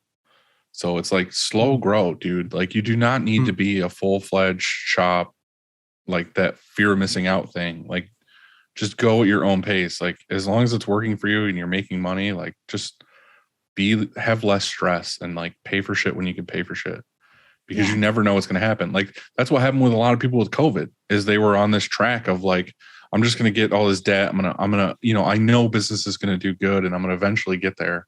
And then COVID came and everything slowed like to a halt. And they were like, how do I pay my bills? How do I pay to keep my employees around? How do I pay for this building? Well, that's different. A lot of people went out of business. That they're over leveraged. I mean, it's one thing to get a loan on a press that makes sense with your cash flow. That's right. Like you can get a loan, but I'm saying make sure it makes sense. Like there's people that overextend with credit It's not like they're using credit smart. They're like, oh, well, I could get this. That way my cash flow is better. Like they're not thinking that. They're just like, I want what I want now and I don't want to wait for it. It's kind of, I feel like some people it works, some people it doesn't. And I'm part of the camp of, I didn't really have anything to start with and I never did. And when I finally could get some stuff, it was terrifying to owe anybody anything because I knew that if things went south, I wasn't going to be able to pay them. Right. And I didn't want that on my shoulders. I still don't. Like, I don't like when somebody has to give me $20 because I forgot my wallet. Like, I just I don't want to owe anybody anything at all. I don't want anybody to have that over me of like, well, you owe me. And it's like, I just don't like it. But that's just me being me and paranoid and everything else. So, but for business, it works really well because I own everything. I own all my presses. I own my building. I don't owe anything at all. So you own the building? Wow. Yeah. So when COVID came, it was like, okay, cool. Like we kept working because we could, because I'm in the middle of nowhere. But worst case scenario, if we had to like let everyone go and I had to shut down for like 6 months, like I have little to no bills at all. Like it would be the electric and gas bill, and they would be so minimal because nobody was working that I could have just taken a vacation and been like, well, fuck it. I don't owe anybody anything. Yeah. But if you've got, the work, that so much work anyway, that you're, in your shop for 10 plus 12 hours, let's say a day, printing only, and you need to increase that production so that you can, do other things at your shop, let's say. And it makes sense to finance a press, like get an auto and you finance it. I agree with and you. You finance her 48 payments of $1,000 or whatever it's going to be. And that allows you to output like crazy amounts more. So essentially you're going to be, making more money, spending more time on marketing, all that kind of stuff. It would accelerate your growth. That's for sure. But I think I agree with that statement, but I feel like you need to make sure you're in that tough position of working those 12-hour days for at least 6 months. Like don't so you're work saying like 12-hour days for 2 weeks and you're like, oh my God, we need this so badly. It's like, dude, you were busy for 2 fucking weeks. No, I've always said it's got to hurt. Like whatever spot that we automate at, or we buy a piece of equipment and stick in that spot. It's got to hurt for the whole year. It's got to hurt for us. It's more like maybe 3 to 6 months for it to be real. Like a real 6 months is like, okay, this is real. Not like we had a busy week. Yeah. You know what I mean? It's like, you need to just grind it out. And which is funny too, because I have employees here that like haven't been through as much hell in the beginning and like learned the hard way. And they'll come to me and be like, we need to hire like 2 more people. We're so busy. I'm like, I promise you after this holiday, just wait. It's going to slow down. Like I promise. Like they come in like all stressed out and like freaking out. They're like, how are we going to get through this time? And I was like, July 4th will be here in like a week. And right after that, I promise you, you're going to be asking me at 3:00. Like, that's the toughest thing. Do you need anything else from me? Cause I'm done for the day. Like, yeah, but they're not thinking of that spot when all of a sudden you do slow down and you have to carry that employee because we don't want to lay anybody off. But that's what I'm saying. As the owner, they come to me and they're like, you need to do this thing or we're going to lose our shit. And I'm like, I know I've done this long enough to know it's going to lull out in like a week or 2. Like just give it some time. Do you guys have slow times there at your shop so far? Yeah. We are like week to week. We're surviving.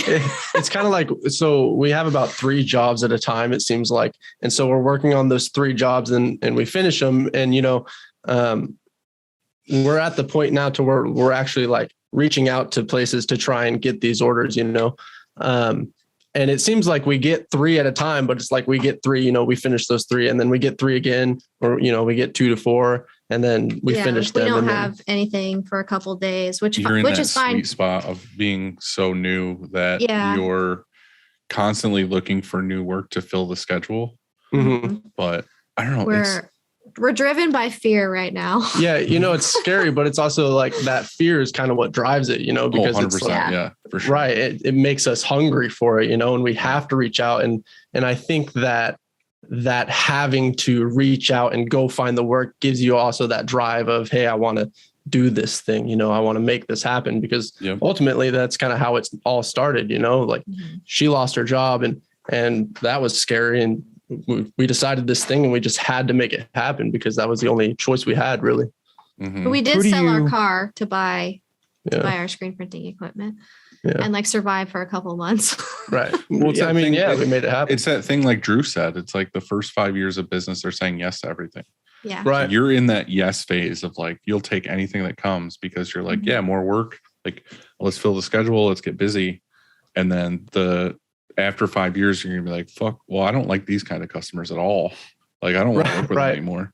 So you start turning people down because you got so much shit coming in that you're like, I don't want to be doing this kind of stuff all day long. So I like hearing that you're like, yeah, like we're hungry and eager, because I remember those days of like, you as business owners, you want to be doing awesome. You want to succeed as much as possible. So like you could be printing those jobs. And then the funny thing is like when you're done printing those jobs, your mind doesn't shut off for printing. You're like on your phone or you're on emails and you're hitting people up and trying to get new orders. And, you'll be up to all hours of the night being like, who do I hit up now? Or like, how do I get this business in? And it's like, I remember those days and just like nonstop 24/7 being like printing and talking to people and just being like trying to get in new orders. It's like, right. And we're going around to local businesses and it's like the feeling you get when somebody actually says yes, that they do need something too. Oh, it's like yes. It's like an adrenaline rush. Yeah. Are you getting any work off of your, like the YouTube channel? Not off of YouTube.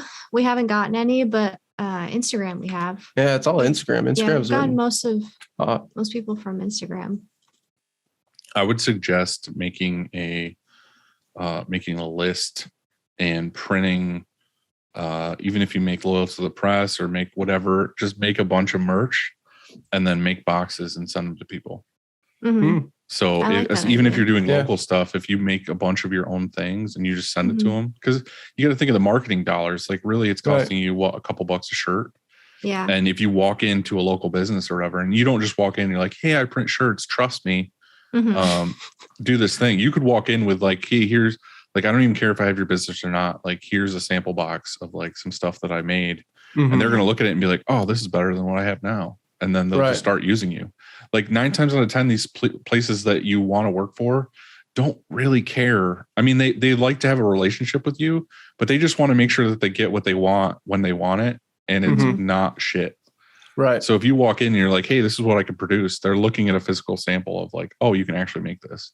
Yeah. And if you have a relationship with them, or they're like, oh, I need these shirts, but I actually need them next week. You can be like, all right, cool. I'll get it to you next week. And then you've got them on the hook right now for the first one. And then everything after the first one is way easier than just getting that initial one.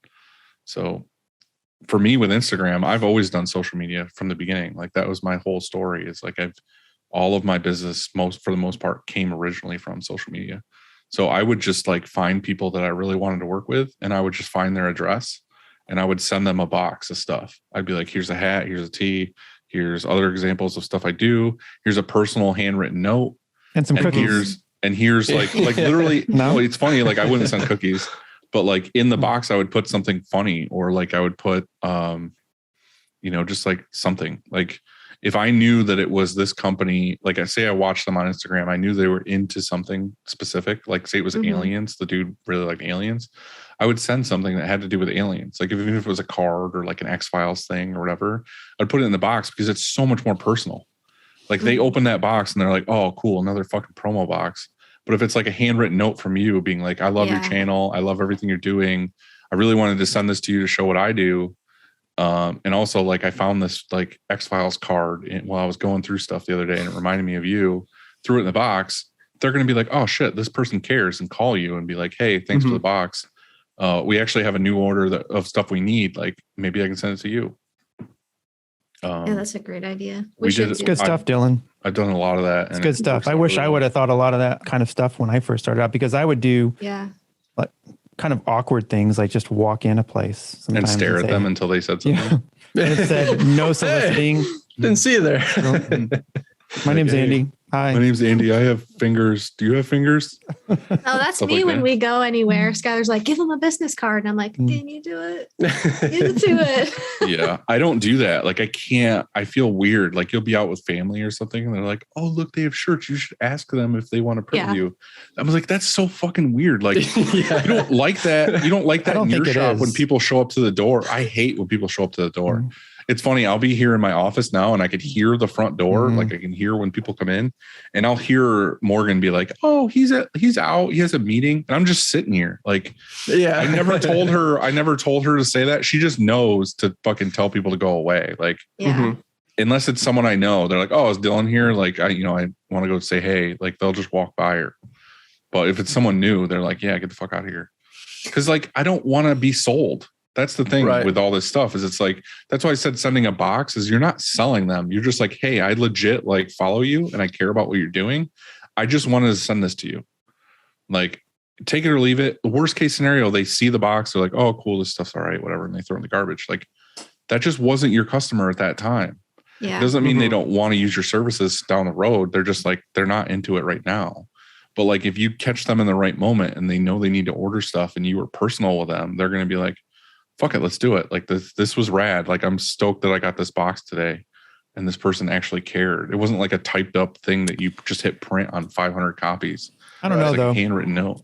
I think now that it's snowballed into just all of the referrals and all of the business that we have, like, of course, I don't need to. That's not where they're at.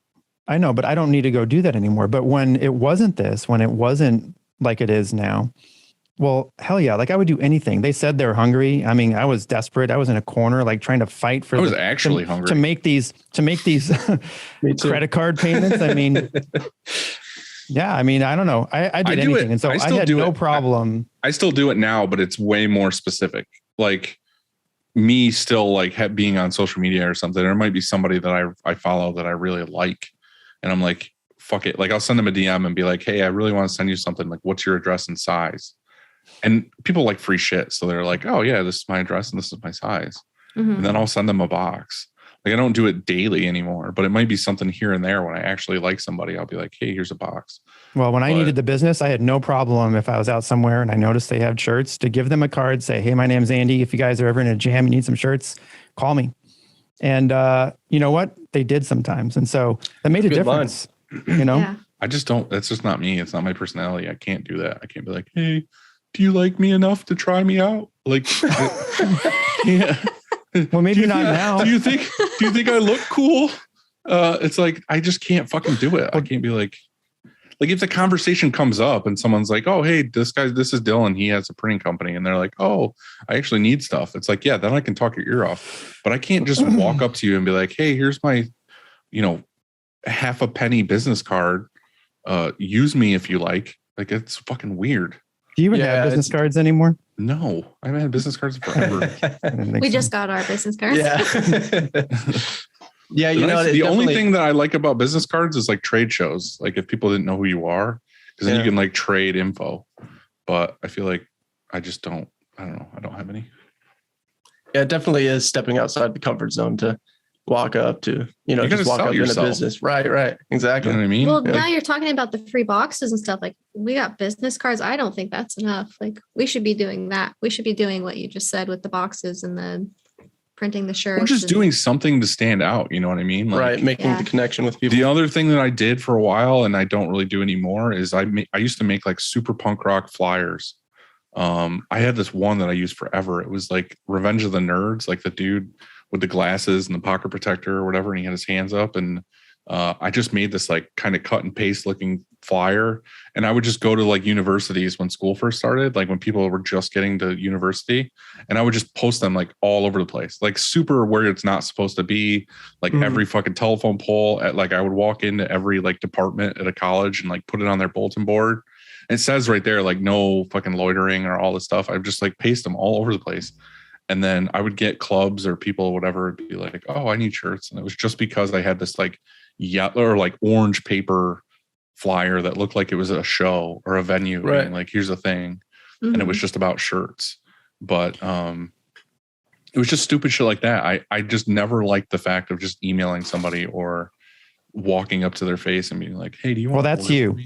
What market do you guys want to go to? Like what, if you could, like who do you want to print for? Like other fitness places or what? I just want to print cool shit. Like I want to print cool stuff. I want to like print it and be like, wow, that's a badass print. Like we printed We had printed for a construction company, and it was like the same print, and it was just like white everywhere. It was like 5 different prints in 5 different places, and it was all white, very dude. plain. That's the fitness industry. If that's what it was, it a fitness customer? No, not that one, but that was construction one. Yeah. They wanted a hood print, a sleeve print, neck print, a front print. But it wasn't. It was just like It looked good. letters. Right. I mean, it's their like logo and stuff, but it was very like plain. I want to print colorful, like just really cool stuff. And that's in the long term. I want to be able to I want people to come to us and be like, you guys print. I want you to print my stuff. Like, right. You guys print cool shit. I want to be featured like on your page. Like I want people to know that you printed it, type of thing. Well, that's why I ask, because, if your interest or if your passion is in fitness, then it just comes, naturally. And you could be able to approach those people and have that niche, like that's your thing. Way easier to approach those people because you know and then how the to have a word, conversation. you have that conversation of like you're familiar with, you can talk the talk about fitness. And then all of a sudden the word spreads within all of that industry, wherever you are locally. And then it'll even spread beyond locally. Oh, it'll definitely spread beyond it, because you'll get, say you do know that niche and you know the lingo to talk to those people, you'll get, say, 100 customers that are specifically in that thing. But those people that are into fitness also have other businesses, or their significant other owns something else, and then it'll snowball. So like when people are just like, I'm just going to wing it and go after anything and everything, I feel like you're casting too big of a net and you're not going to get as much return. But if you were very targeted into like one area, you're going to grab most of the people in that area. So I know you guys do the fitness stuff, but you might be into something else. Like if there's something you're very passionate about, that's the easy way to have a conversation with a customer. Like I said before, if you didn't know somebody in a restaurant and you just knew they needed shirts and you walked up to them and were like, hey, here's my card. Like, do you want to do whatever? But if you knew that guy who owned that restaurant was really into motorcycles and you were also really into motorcycles, you could walk up to that dude and be like, hey, I saw your Harley out front. Like, what year is it? Did you build it? And like have a conversation. And then in that conversation, you're probably going to be like, well, what do you do? And you're like, oh, I own a screen printing shop. Who prints your shirts here? And then you have a conversation. That's how I've gotten most of my business, is just like having a real connection conversation with somebody. And then that dude who owns that restaurant also knows 10 of the other restaurants on the street. And then he's going to be like, oh, I got my merch from these guys. And since he has that connection with you, he'll be loyal. Like he'll be like, oh, I go to Dylan, or, I'll go to whoever. Yeah. That's definitely where it started, and where most of our clients have been personal trainers that, follow me or have followed us for a while through everything that we've done. Yeah. And it's been good. We've had tons of clients that have been within that industry. And we like doing it. We do. Yeah. Yeah. Yeah, we have a couple other places that we would like to print you for, like we would really like to do some band designs and some dispensary designs, and just kind of like, like snowboarding cool stuff. Like, I just want to print cool stuff, like cool designs, creative stuff. The dispensary stuff, I can tell you for sure, is going to have a lot of colorful stuff. So if you're into the colorful stuff, also they have a fuckload of money to spend. Right. And they love marketing with t-shirts. So that's like something that we've been getting way and way more of, is like dispensaries ordering stuff. So that's the other part of it too, is you kind of, there's things that you want to do just because it's cool, but there's also things where you're like, this definitely can like float me further. Right. Like you can still go for the cool stuff, but like there's other things that actually make you money as a business that you're like, if you're like, okay, I want to do a snowboard club and they order like 24 shirts a year, you're like, yeah, it was a cool design and I really like doing it. But there's a dispensary that orders 200 shirts a week. Right. Exactly. It's kind of like, you could still do the snowboard guy, but to float you for the rest of the 12 months of the year, you can work with a dispensary that's going to order constantly. But that's the other part too, is, and we've talked about this as well, is like, if you specifically want to do a certain market, or you want to get more of like cool designs, only post about the cool stuff that you like to work with. Right. Like, don't post every job you ever do, because then nobody's going to go to your page and be like, oh, this person's really good at this style. they're going to be like, oh, they're all over the place. Like, I have no idea what's happening here. So if you don't like to post the dispensary stuff, but you really want to focus more on snowboard stuff, every time you get a snowboard job, post about the snowboard job. Yeah. And then eventually you're going to be that print shop that does really, really good at snowboard stuff. And then people that snowboard will come to you because they're like, oh, well, obviously they know what they're doing. Like, I'm going to go there. Right. Skyler, are you all in on this business too, or do you work? Do you have a full-time job outside of this? Yeah, I currently work full-time. So on the side, whenever I'm not working, I'm here, and I kind of handle the business side of things, like Dylan was saying that he did. I handle the business side of things and the graphic design portion. And then Heather does all the printing and all the cool stuff. The cool stuff. Hey, our stuff's cool too. Yeah, I really, really enjoy the graphic design. And it's something I'm passionate about, is drawing. So seeing that come to fruition has been amazing. But yeah, I have not dabbled with the screen printing yet. I hope to one day. So, but you work at an RV. Yeah, I currently you're certified in like RV technician. I repair RVs for a living, which are very shitty. Yeah. Do either of you own an RV? I want a camper van. Okay.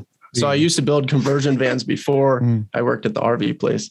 Do the conversion van, don't do an RV ever. They're horrible. They're horribly made. It's embarrassing. Yeah. That's cool. That's good to know. Yeah. So I love doing the graphic design when I get off. Yeah. Right. Yeah, I get it for sure. Yeah. So now you're in the garage and you're trying to upgrade your power. Is there anything else that you're ready to like upgrade into or try new things or what? I want to upgrade to a washout booth. That's what I want. Where are you washing your screens now? In our bathroom. Oh God. In our spare bathroom. And you're using plastisol too, right? Yeah. So you're not getting your security deposit back, is what you're saying? I do not think so.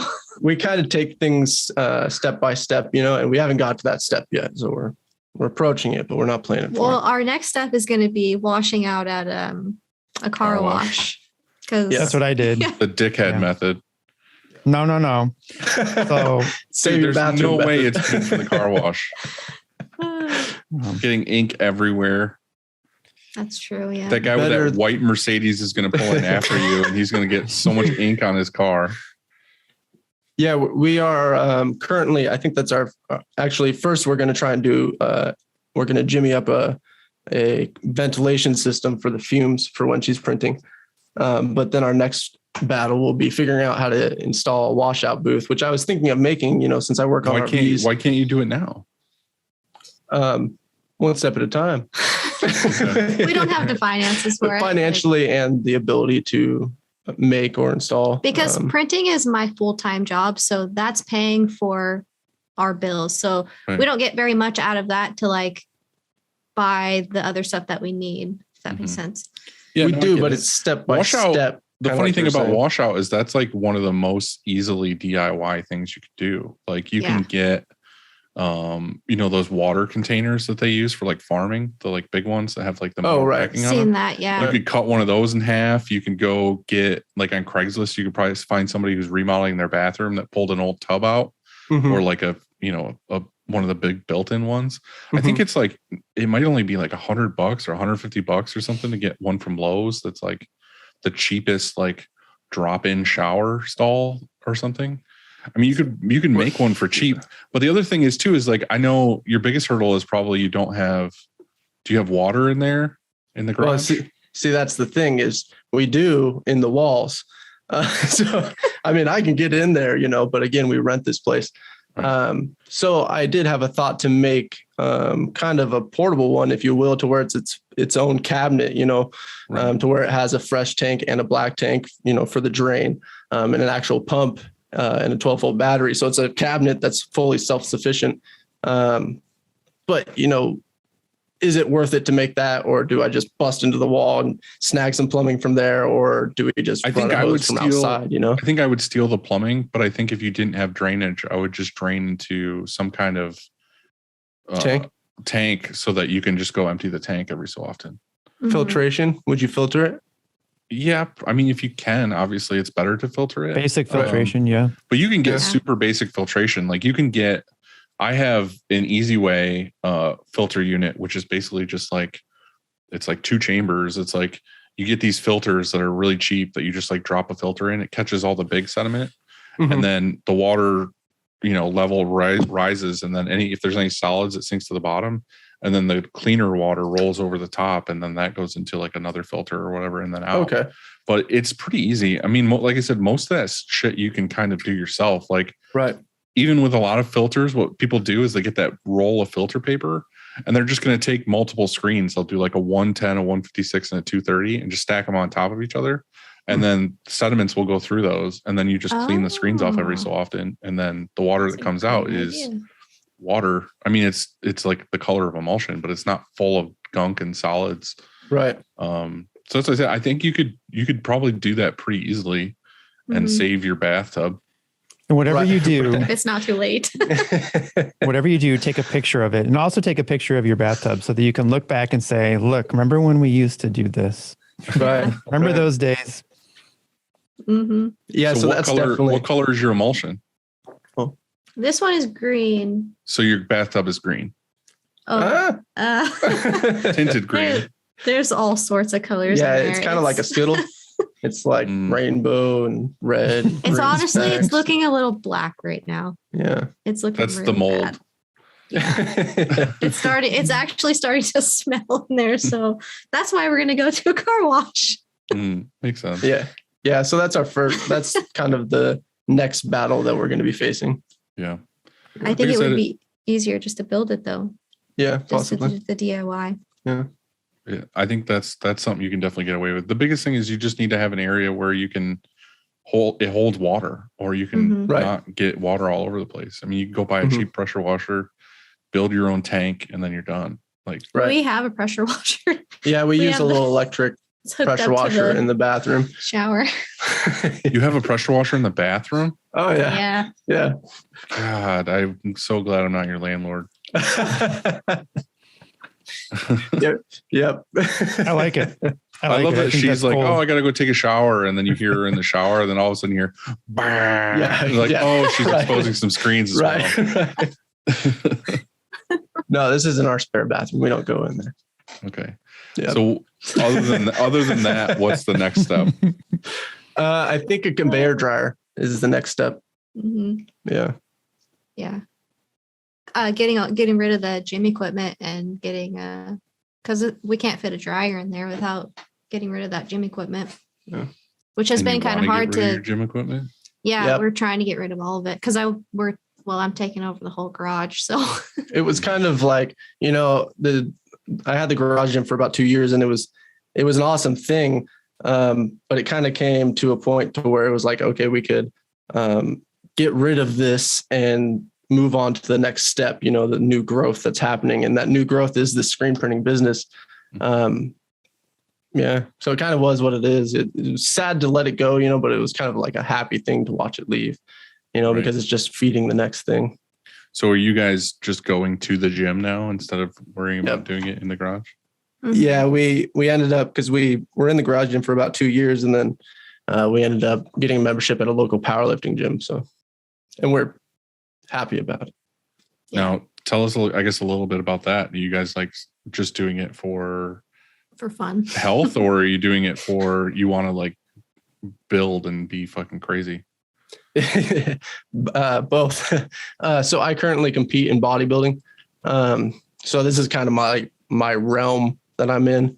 And powerlifting is right along those realms. And then Heather, she's always been in fitness and been right alongside me. She doesn't compete, but she does it for health reasons, I like lifting the heavy. I like lifting really heavy. I like just to be able to pull up like 400 pounds weight, like because I'm such a small person, like so lifting that 400. Oh yeah, it's like I could lift you if I needed to. Like I could lift you if I needed to. Like it's funny. I've seen that that meme or whatever of this dude lifting heavy weight in the gym, and it says like, don't underestimate the cleaning lady, and she comes over and like lifts up the bar, like the stuff to get under it, and he's just sitting there like, what the fuck?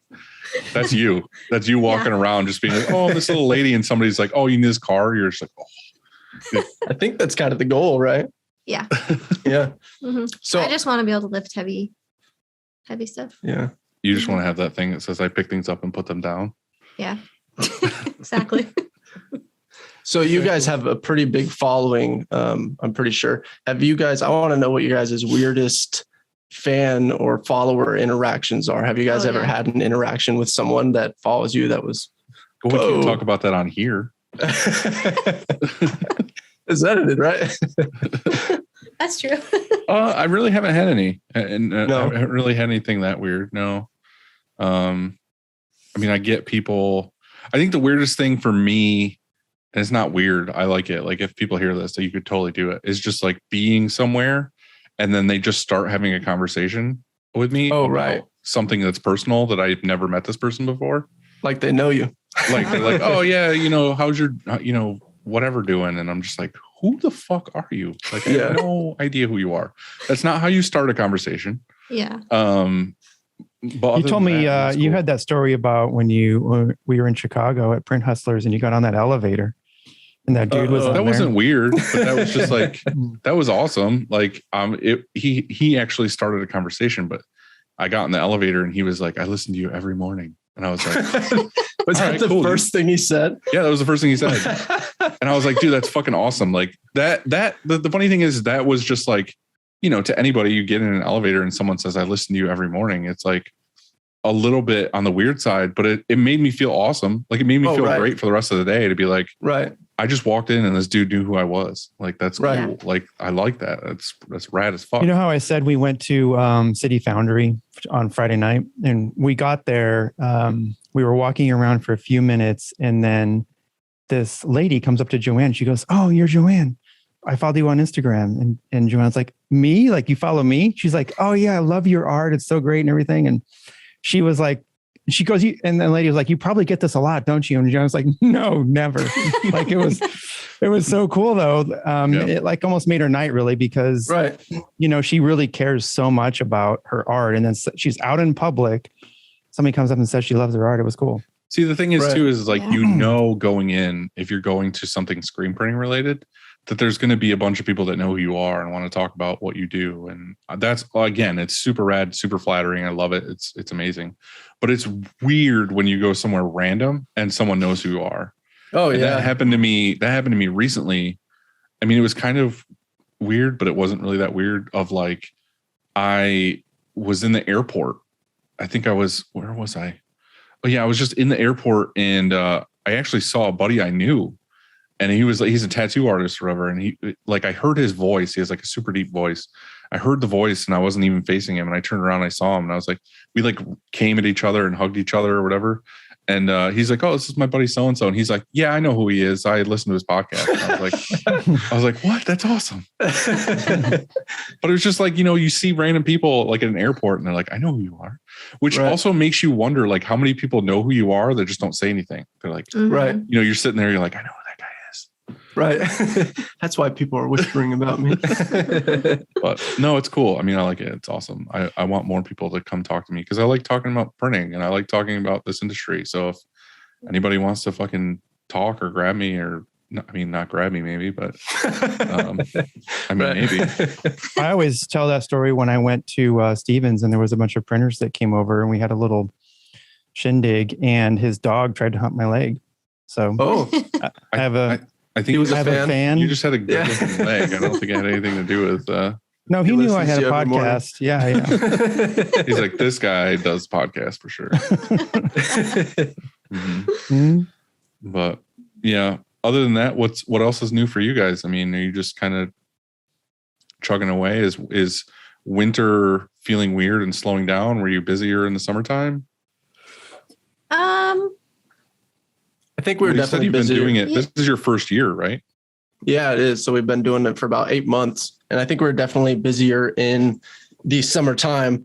Now Heather is really facing the issue of it being cold in the garage, and we mentioned previously how we can only have one thing plugged in at a time. So I wake up at 5 a.m. every morning. So I go in the garage first thing and turn up the space heater. So you're running a space heater. The's no heat like from the building? No, there's no heat in the garage. Oh, okay. So I turn on the space heater. Rough on your inks. Yeah. I don't think I've had the full effects of it yet, but I'm sure. So forewarning you, take your emulsion and your inks and don't leave them in that room. I have the emulsion in here. Maybe I should bring the inks in here too. I don't know. Well, you can leave the emulsion freeze? in there as long as it doesn't freeze. It's going to. It's then gonna definitely bring it in. freezer. Right now it's 43 degrees, and it's 3:00 in the afternoon, so it's probably going to get freezing tonight. Actually, Yeah, bring that stuff in because it's going to be hard. You definitely don't want anything to freeze; it'll ruin it. But if it's too cold, it's not going to print well. So what about you can leave plastisol on screens, right? It doesn't dry or cure. What about it freezing? Say if we left a screen on the press that had plastisol ink on it, do you think that ink would freeze? I don't think I've ever had screen? plastisol freeze, but I mean, it can't be good for it. Right. I don't know the answer. I don't either. I've never tested that. We will let you guys know. Yeah. But the thing is, it's going to be so hard and thick to try to print if you left it in there anyway. So like if you left it in there and you were like, say you printed today and then you want to come back and print tomorrow, but overnight it got below freezing in there. When you go to print that again, it's not going to be like nice and smooth to print again. It's going to be really thick and hard to print. And then you're going to have a huge issue because it's not going to clear the screen and, your squeegee is going to overflex and it's going to have all these issues. So I would say if it's going to be cold in there to scrape it out, put it back in the cup and then take the cup in with you where it's warm. So that way, when you came back out, you had an open mesh screen that you could put fresh ink in again and go back to printing. I don't know necessarily if it's going to ruin the ink. I mean, it could. The worst case scenario is it ruins the ink and you don't know, and then you print on the shirt and then your customer gets a shirt and the ink falls off. Yeah. Because it messed it up. Right. That's the biggest scary thing for me. Definitely don't want your emulsion to freeze. So bring that in. Mm-hmm. That's definitely bad. I texted Kasperian and I said, is it bad for ink to freeze? And he said, yes. It's not going to be good. It's not going to be like, oh, it makes your ink better. Does it have the same freezing point as water? I wonder. I don't know. This is some sciencey stuff. I don't know. It's getting real. I think the common sense answer is to just not let your ink freeze. Right. Not find out.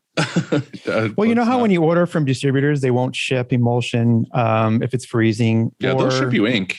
I think they ship ink though. And in fact, Aaron or Monarch, they have the insulator, the blankets. But that was for the opposite reason. That was for getting too hot. But I think it's for the other reason too. Like you would maybe it works for insulate both. it both ways. Yeah. I would expect it to. We haven't had to deal with that yet. Well, you're about to. Yeah. Well, we have like a gallon, so I think we might be good for a while. Do you have a local distributor you could just drive to? Ryonet is a couple blocks away. Yeah, it's like 3 minutes away. Are you serious? Yeah.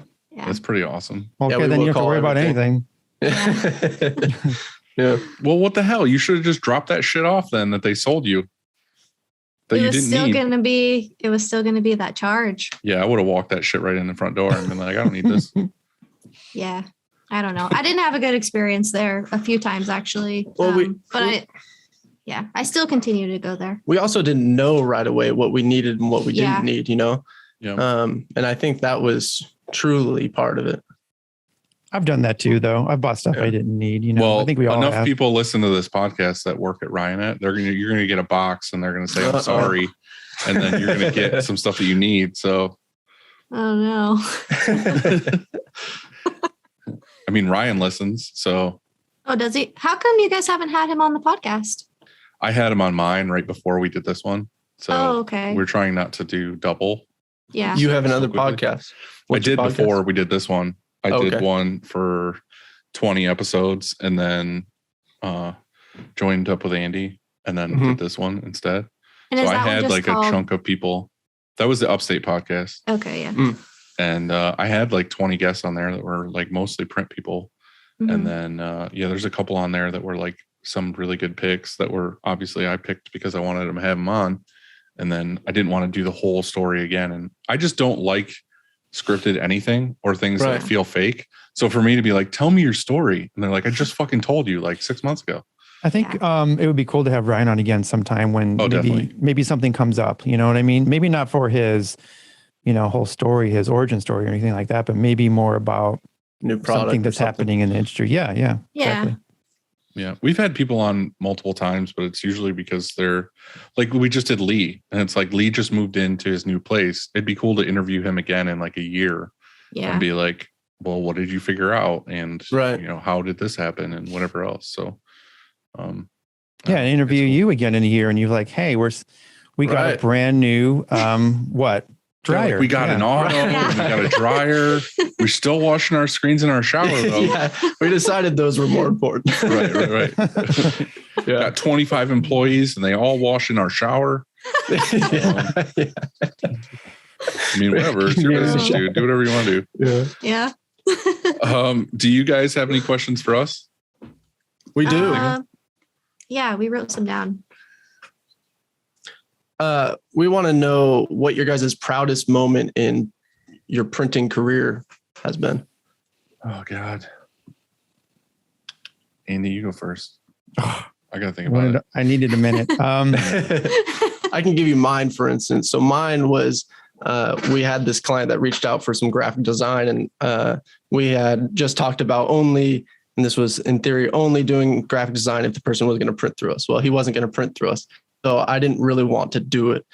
So I ended up telling him, hey, it's going to cost this much, which was a huge inflated price, thinking that he wasn't going to go through it. I don't think it was hugely inflated. I think it was just, you didn't know that. I didn't know. I thought that was hugely inflated. Well, he wanted 3 logos done. So that was like my proudest moment, was the fact that somebody was willing to pay that much money for my art. That they was saw your mind blowing to me. Right. Mm-hmm. And so that was my proudest moment in this whole thing that we've been doing. Okay. Andy, did you think, or you need me to go? Because I think I'm good. I think I've got one. I have a lot of proud moments, but I would say my proudest was when 9/11 happened. We connected with a national account, and we printed commemorative like flag shirts with a saying on it for almost a month straight. Oh wow! And it was a crazy time in the country. Yeah. And I remember printing all day. Sometimes I would go home, have dinner, and then go back and print until I just couldn't print anymore, and have the news on because everybody was like, what's happening? What are we, what's going on next? And it was crazy. But yeah, I loved the fact that we did those. I was in the newspaper, like the paper came out and wrote up the whole thing on it. And those profits went to American Red Cross. It was really cool. That's awesome. I think I have multiple levels of proud. For me personally, with the business and just like where I want to be, or, you feel like you've accomplished something, is when we get to work for somebody that you looked up to before. Like if somebody comes to, like, if I went out and sought after work and got work from somebody that I was already really into, like, that's okay. Like, it's cool. You're like, oh, I accomplished this. But when somebody that's like, or watch on TV or just like really look up to hits you up and is like, I want to work for you or work with you, that's when I'm just like, oh shit, this is amazing. Right. So there's been a bunch of those. There's one that kind of sticks in my head that was really rad because it's kind of recent, is like my 2 favorite comedians are Bill Burr and Tom Segura. And we got to print Tom Segura's Netflix special, Ball Hog. Oh, no way. So yeah, like they came to us and we're just like, we want to do this thing. And that one was recent for me. That was just like, oh, this is really rad to be able to do stuff like that. The other thing that I'm like really proud of, there's 2. The next one is that, like I said, I kind of grew up, didn't really have a whole lot of money. And, I kind of had to create everything that I have. And now I basically employ both of my parents. Oh, wow. Very cool. So like my dad does like odd jobs now because he's technically retired, but like he pretty much is working here fucking every day of the week. Like he's our handyman. We're constantly building things or, growing the business or doing whatever. And Dad's always here to like help me get through all of those things. And I'm paying him. Like, I'm not just being like, Dad, I'm your son, I expect you to do this shit for me. Like, and I pay him well. And then my mom too. My mom's retired from her thing and she still needs money for like whatever. So I pay her once a week to come like, clean stuff. So it's nice to know that like I'm kind of like saying thank you and taking care of them as well. And you're digitizing. She does that. Yeah. too. And obviously my mom does my digitizing.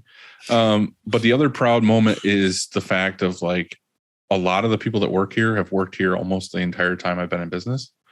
Very cool. And for them to pretty much have spent that amount of time with us and knowing that I can leave or go do other stuff or whatever I need to do, they step up without me saying a word. You know what I mean? They take care of shit without me saying anything. And then when we finally got the new offices built, it was nice to like, I knew I wanted a kitchen and like a couch and like TVs so that everyone could like relax and just have like a good area to chill and hang out in. And to see everybody when we first got everything in, and they still do it to this day, like coming in at lunch and seeing everyone on the couch together, like watching TV and like eating lunch and having fun. But Chris, my best friend who has been with me forever, but also is like at this company forever, sent me a text that night and was like, I'm really proud of you because walking in today and seeing everyone having a good time on the couch, like watching TV, and they all work for you as well, just like is heartwarming to be like, you've accomplished this or whatever. And to me, that was like really, hit me of like, fuck yeah, you're right. Like we've created something really cool and like, they're happy to be here. Dylan, I think the question was proudest moment, not your top 10. Those are my proudest moments. That's fantastic that you have multiple, but they're different things. Moments. Like, I don't want to be like, what I'm really proud of is when I got all this money. Right. Like, right. It's like, there's these 3 different things to me that are really important. And it was business, my family, and the people that work here. Yeah. I don't care about my family or the people that work here. I just was really proud of that. That job that you got. Cool. So both of you guys have, from what I understand, a fair amount of employees. With finances aside, do you ever wish that you didn't have any employees, that it was just you able to print whatever you wanted to print? Yes and no. I mean, I don't care what anyone says. That's the hardest part about having a business for sure, is having employees. Right. Yeah, you might love your employees and they might be really good people, but there's times when like they have issues or, for me, it's like dealing with feelings or, like personal issues that have nothing to do with work affecting work. That stuff, like day-to-day normal weeks, like, yeah, it's whatever. Like, it's cool. Everyone's here. We're all getting shit done. Obviously having employees helps me do what I'm passionate about and I don't have to worry about things because they're handling it. But when they have an issue or they're just fighting amongst each other because of some stupid thing, that's when you're just like, God, I wish I had all robots and I didn't have to deal with this at all.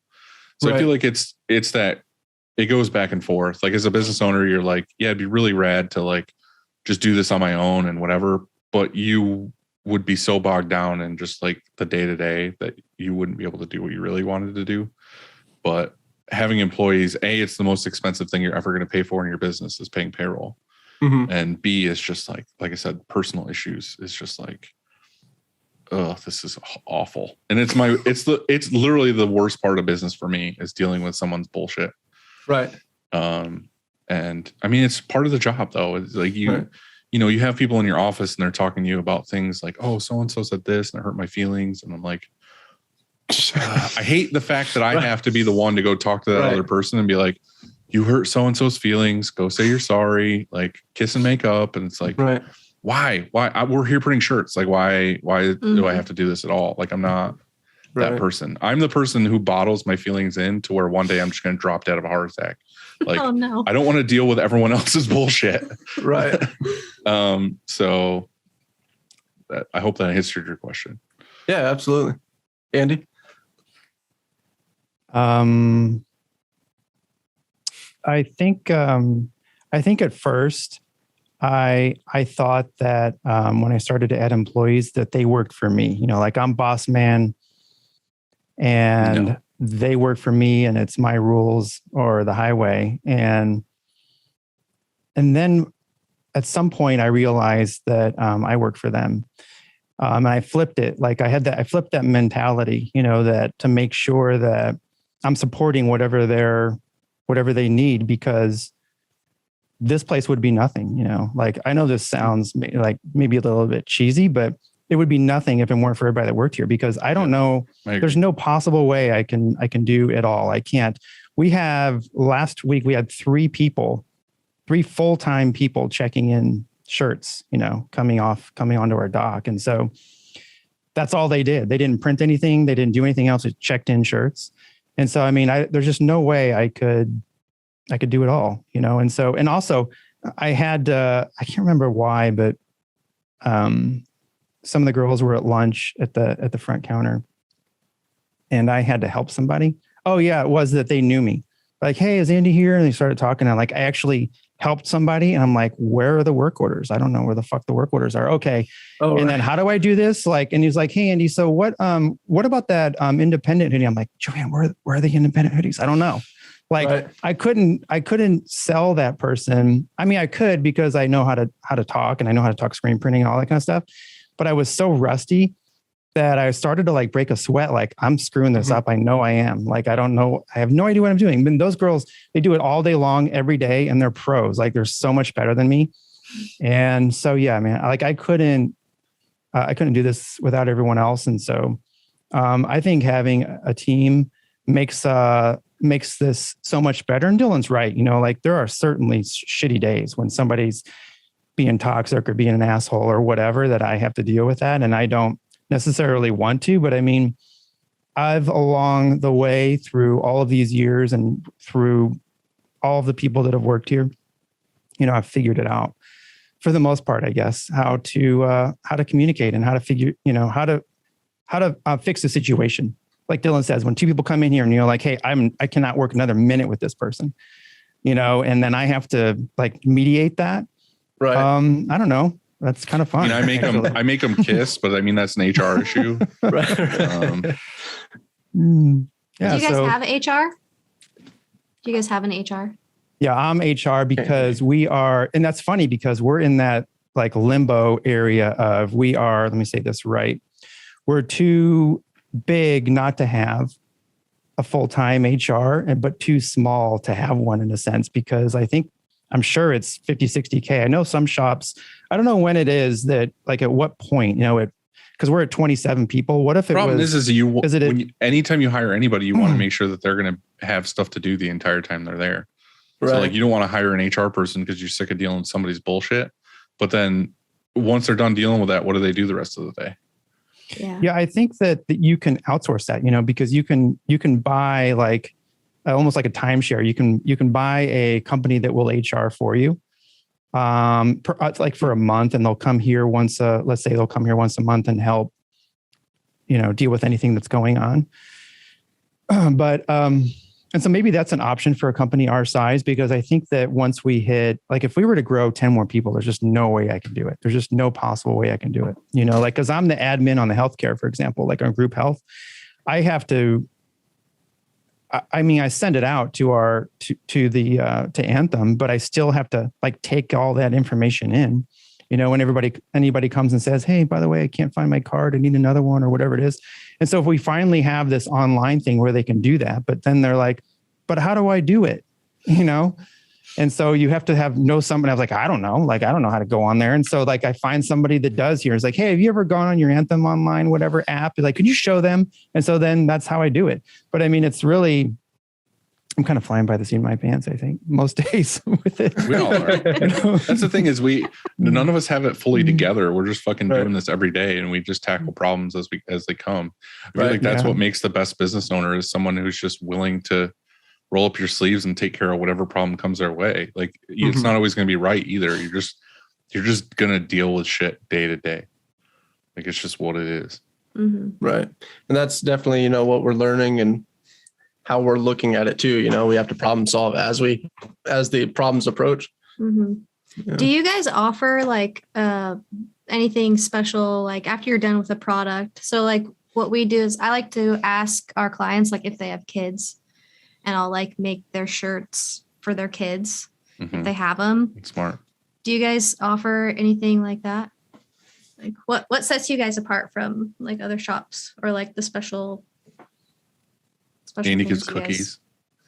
Cookies. I want to give cookies when we mess up. And so I had this great idea that if we ever screw an order up, that not only are we going to reprint it, but we're going to send them some cookies. And then Dylan shit all over the idea. and said that what if they're allergic? What if that or person's whatever? allergic or they're gluten-free It's like a or slap in the dairy-free face. and they're, you know what I mean? Like the worst thing is when somebody is dairy-free or gluten-free and they see or get something that's not dairy-free or gluten-free, they're going to be like, I would rather burn that place to the ground than deal with them ever again. No, they would understand the sentiment. They'd say, thank you very much. And they'd give the cookies to somebody that could eat them, you know? And so I don't know. You don't know anybody in those shoes then. Yeah, I know your wife has that situation too, and makes her. She's like, she would rather murder than deal with anything like that. Is she lactose intolerant? She can't have dairy or gluten or sugar. So it's pretty much meat and vegetables. Right so if somebody was to be like, "Oh, I baked you this cake," and then they handed it to her and was like, "This is for you specifically," I feel like it wouldn't go over. The question wasn't if we messed up, what do we do? What was the question again? Things that we do to set ourselves apart. Yeah. Oh, yeah. I think, I don't know, this is kind of a cop-out, and I don't think I do anything really that crazy special, but it's just being absolutely real with people and having good customer service. Mm-hmm. I think that's something that I've always done to get our clients to where, I hand it off to other people that do customer service here now, and they have their own way of doing things. But my thing was always just like telling everybody the absolute truth, or not just taking their money, but helping them because they don't know everything about shirts. They come to you because they need shirts, but they don't know that there's like a million brands or like why certain brands exist or the difference between 100% cotton, 50-50 tri-blend or whatever. Like they don't know those things. So when they come to you and they're like, hey, I want shirts, and you're like, okay, cool. Well, like, what do you do? And they're like, well, I have a fitness company. And you're like, okay, well, that weeds out the fact that you don't want Gildan or you don't want this. You want something that's flowy and fits well and maybe has more poly in it so that it's more performance fitting. So then you talk them through that process, and then by the end of it, they're stoked on the fact that you help them to get exactly what they wanted the first time instead of just taking their money and letting them find out the hard way. Right. And that's, I feel like, being honest with somebody. Or like I've told a story before, but it's like somebody comes to you and they're like, I want to start a clothing line, and they give you their whole tax return. They're like, I've got $5,000 to blow. Right. And it's like, all right, well, how about you just take this amount of money and buy the smaller amount of stuff until you figure out if these designs actually work, where I could have just been like, fuck it. Yeah, give me your money. Let's do the whole thing. Right. Because I know that company will grow and like come back to me if I baby steps them into a brand instead of being like, I'll just take all your money once and then I don't care what happens to you after that. Right. Heather, I think that was really good. What you said you did is actually give, like, if somebody has a kid and you throw, you're playing the heartstrings. That's good. That's good stuff. Or even if it's not a kid, if you are printing t-shirts and you throw in a hoodie and say, by the way, we print hoodies. And so, I didn't know that. Yeah. So that's good stuff. I really like that. Yeah. What sets us apart, I think anyway, is our graphics, because we are so heavy. We have 5 designers and they are all really, really good. And, if somebody comes here, they can even talk to them like while they're here and say, hey, you want to talk to somebody? And if the person isn't here and we're just communicating over the internet, well, they've all been here for so long that they know how to figure out what somebody's looking for and give that to them. Mm-hmm. I really like though those extras that you kind of did or that you're talking about. I remember, I want to say it was Danny on his episode at Flip and Sweet. He, I think he drew on the boxes, like personal. Oh, yeah. Did he include a card or did he draw on the actual, like if he had to ship to somebody, he drew on something? I can't remember. Something it was cool. Something like that. Like if it was the inside flap of the box, he would write like a personal note or something. Yeah. Even if it was putting a personal note in the box. Mm-hmm. I just feel like it gets to certain levels though. Like you're at the point right now where you're doing custom things for every person. You're doing the whole process. Like it's easy for you to be like, yeah, let me write a nice note and put it in the box and be like, I really appreciate your order, blah, blah, blah, and say the whole thing. But to a certain point, you're looking at it as like, I'm going to pull my hair out unless we get the schedule done this week. That's when stuff like that starts to slip of like, right. But you also need to still do that stuff. Like you need to make sure it's part of your workflow is to be do something nice or special for the customer rather than just be like, we did what we sold you a product. We did exactly what you asked for. It's in the box. Shut up. Go away. Like I think you could have a pre-written, like a thank you card, and then you could just Sharpie on it real quick or sign it even. You could, that's something where when it gets to that point, you try to do something that makes them feel, you don't want to just make them feel special to make them feel special. I'm just saying you show your appreciation for the customer. Right. Be it that you gave them a custom printed box and you put plastic liner in it, knowing UPS sometimes gets the box wet, or, you put candy in a bag with a business card or a pin or something from your company. Like, you're at least trying to do something nice and give them a presented good order rather than just be like, it's in a shittily taped Gildan box that I got that's beat to shit. Okay. Now that you say that, you know what sets us apart in a bad way is exactly that. I noticed this recently, is that our presentation most of the time is weak. So like if you come here and you pick up a box, let's just say it's one box. We always have one sample shirt like separated in a bag of ours so that, you come to the front counter, we put the box on the counter, and then we show them one shirt. We take it out of the bag instead of like messing with the box. It's like the pizza place where they're like, is this your pepperoni pizza? Kind of, yeah. Because I want them to see it, like look at it right there. And, because sometimes they are paying, they bring a check or whatever. Now, not as much because we're doing payment in full, but before they pay for the rest or whatever, I wanted them to see like, hey, these are the shirts. We actually printed them.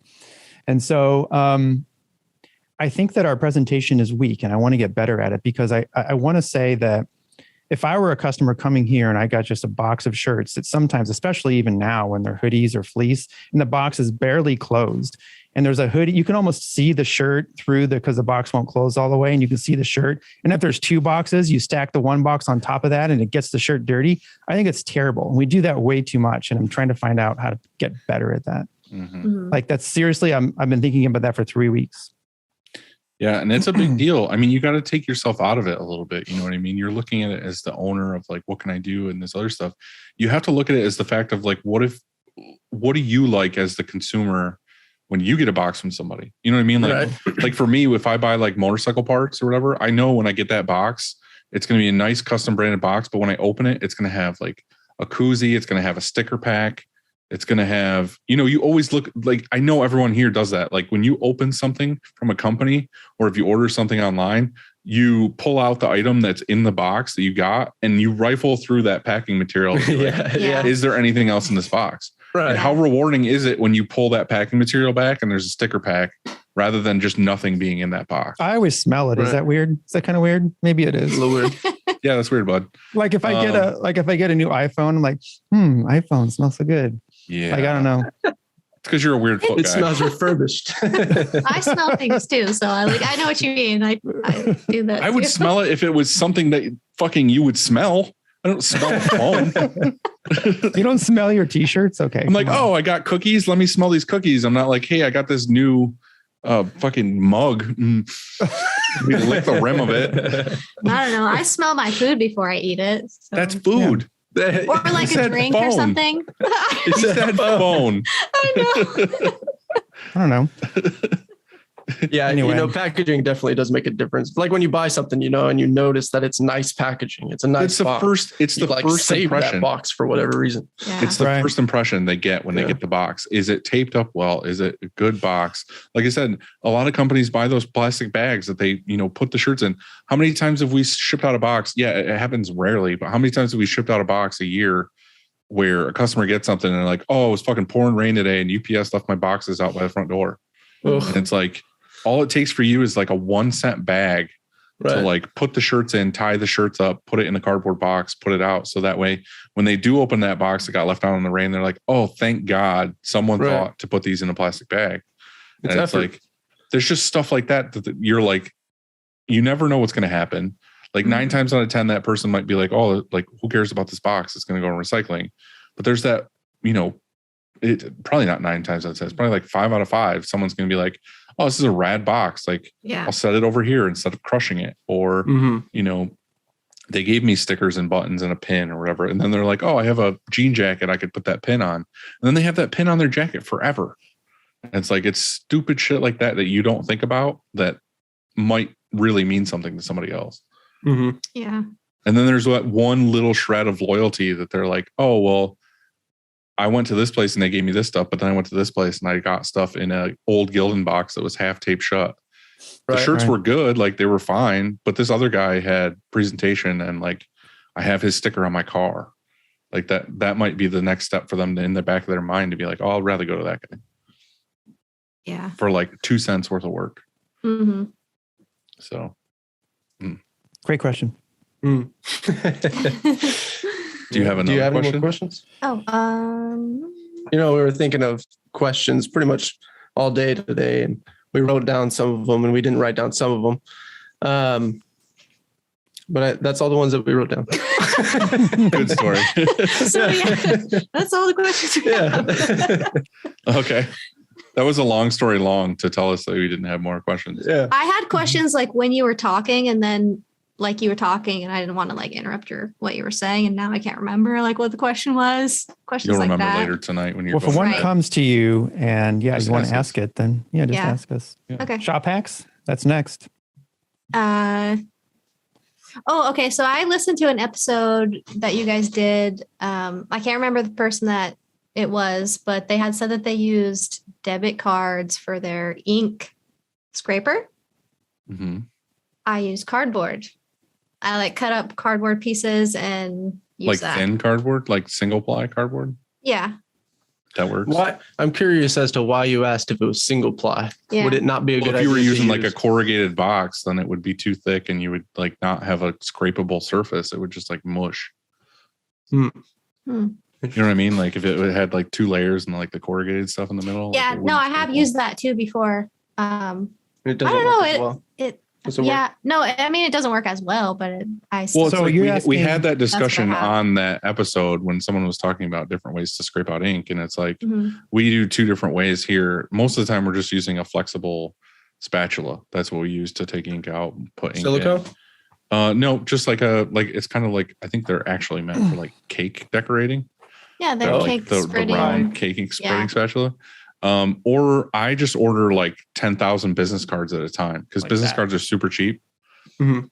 Yeah, that's the silicone one. I don't use that. Oh, yeah. okay. We use that for emulsion, Yeah. but that's about it. But like, I'll just go to a company that has really cheap business cards and I'll be like, I don't even care what's on them. They could be blank, but most of the time I get them glossy on both sides. And then I'll just be like, I just need like 10,000 business cards. Mhm. And then I just use the business card to like scrape ink off of stuff. Does the glossiness make a difference? Well, it will hold up. It'll be stronger and more sturdy. Like It won't absorb so it won't absorb whatever you're doing. Okay. Good to know. That makes So, sense. but business cards are buy- super cheap. These, Oh. they're thin. So I buy these 2,000 at a time and they are used. So we use kind of like what Dylan said, when we're going ink back into the bucket out of the screen, we have putty knives that are stainless that I got at Home Depot, and I rounded the corners on our grinder.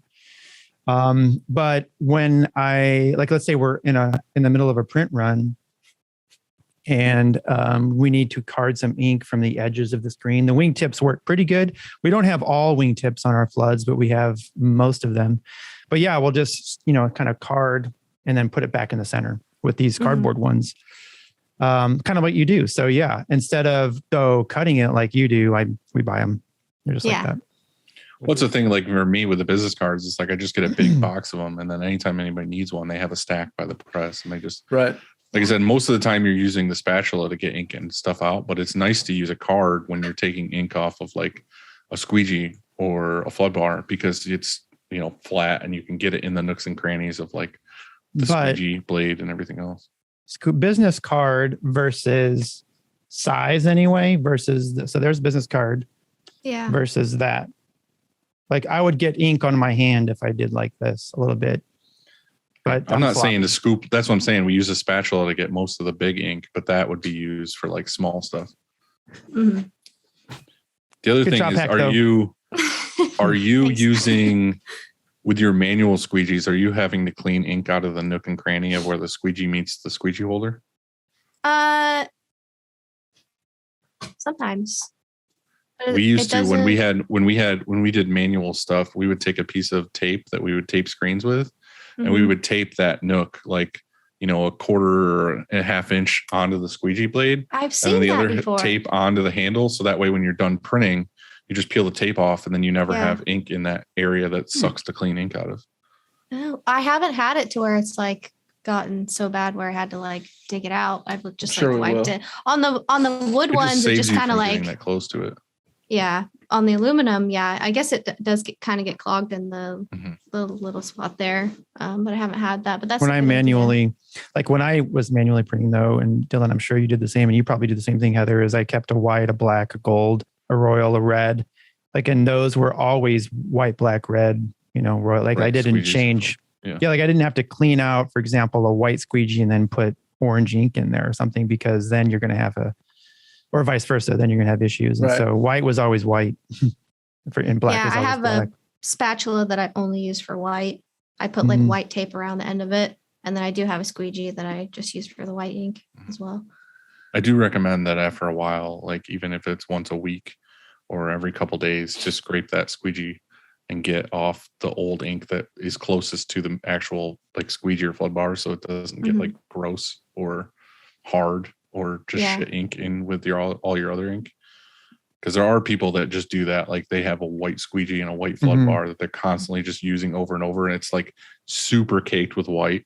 It's like, fucking clean that, please. You just you have to. Please clean that off. Or it'll get clogged up in your screen if it sits there too long. So you definitely have to every once in a while. Any other shop hacks? Or is there anything that you've learned in your 8 months that you were like, this is such a dumb little thing, but it saves me so much time? Uncharted. I think it's Uncharted. Uncharted print company actually helped me out with it. It's actually their hack. It's not mine. That's fine. But it's I think they had seen that I had gotten ink like all over my screen when I was only printing like just a little spot, and the squeegee, it just like spreads all this ink everywhere. Whereas they had said if I had gotten clamps and then used what was it? Little edge molding. It's an L. So basically you clamp it to it's just a stopper so your squeegee doesn't have to go all the way back. Yeah. Right, exactly. Yeah. So they gave me that hack, which was really nice because it was like $5. Yeah, it was super cheap. Well, we ordered the clamps were probably like $12. Yeah, and then the thing. Well, you have to have something to cut it too. Yeah. But I'm sure most people have like a saw or something. I've seen people, I think Marcotte does it where he just uses the clamps, but he uses a bungee cord. Yeah. Oh, I've seen really? that too. I actually didn't see any of it until after like they had showed me how to do that. And then I started seeing all these different ways that people were actually. I just have like a wood clamp, like the one that's on the bar. So that you can make it bigger or smaller depending on the screen. I just have one of those and I just like lightly clamp it. And then I have the bar from the clamp to set the squeegee against. Yeah. So it's just one unit and you can take it on and off. I don't have to like multiple clamp things or put a piece of something on. The only downside to that is you just want to make sure you're not over clamping it, because if you over clamp it, you're actually like squishing the aluminum. But if you just like snug it up, it's fine. Yeah. And it's all metal, so you can just wipe ink off if you get it on it. Mm-hmm. But yeah, that's a good one. Yeah. What else? We've learned a lot, throughout these 8 months of printing, and I'm sure we have a ton more to learn. Mm-hmm. But yeah, the things that we have learned have just been learning patience. That's really hard. Yeah. A couple weeks ago, I actually broke down and just wanted to quit. I didn't want to do it anymore. I was just like over it. I didn't have me too. Yeah. I listen to you guys. I'm like, Andy feels this way all the time. It should be fine. There were tears here this week. There were tears here by several people here this week. So yeah, I mean, I think it happens. It's pretty normal. Yeah. Yeah. No, it's nice though to hear that, you guys so far into your business and you still have times like that where it's like, I'm only 8 months in and I'm like, I want to quit. To throw it in. Yeah. Yeah. When you have those days, do you sit down and truly reflect? And when you think back about what you do on a day-to-day basis, you realize that you actually love what you do, right? Or, I mean, maybe it's not like that, but I feel like I'm willing to bet it probably is, right? I feel like that's the case with any business owner, is like, you really need to be passionate about what you're doing. Right. And not just be like, oh, this is an easy way to make money, because those people that think that this is just a way to make money don't last.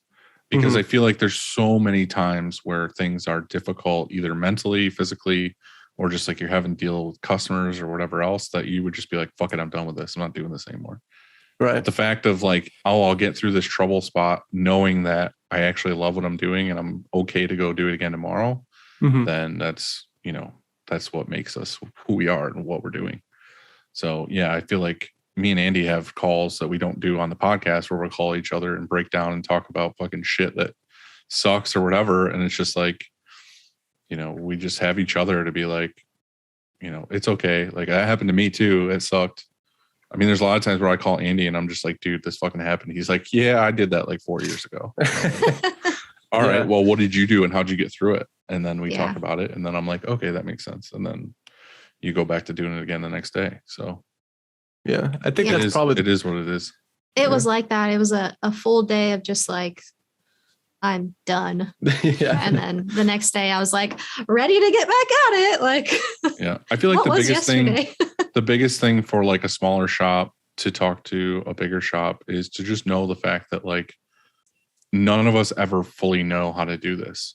Like we know enough. We definitely know a lot and we know how to get through it, but you're never fully educated on this. I feel like because stuff is constantly growing and evolving. So like, don't let anyone fool you that like, you don't know as much as them because we're all still learning at the same time. So I would say just to keep fucking like diving in and learning as much as humanly possible and ask a million questions. Yeah. The biggest Sounds thing like you guys are tough though.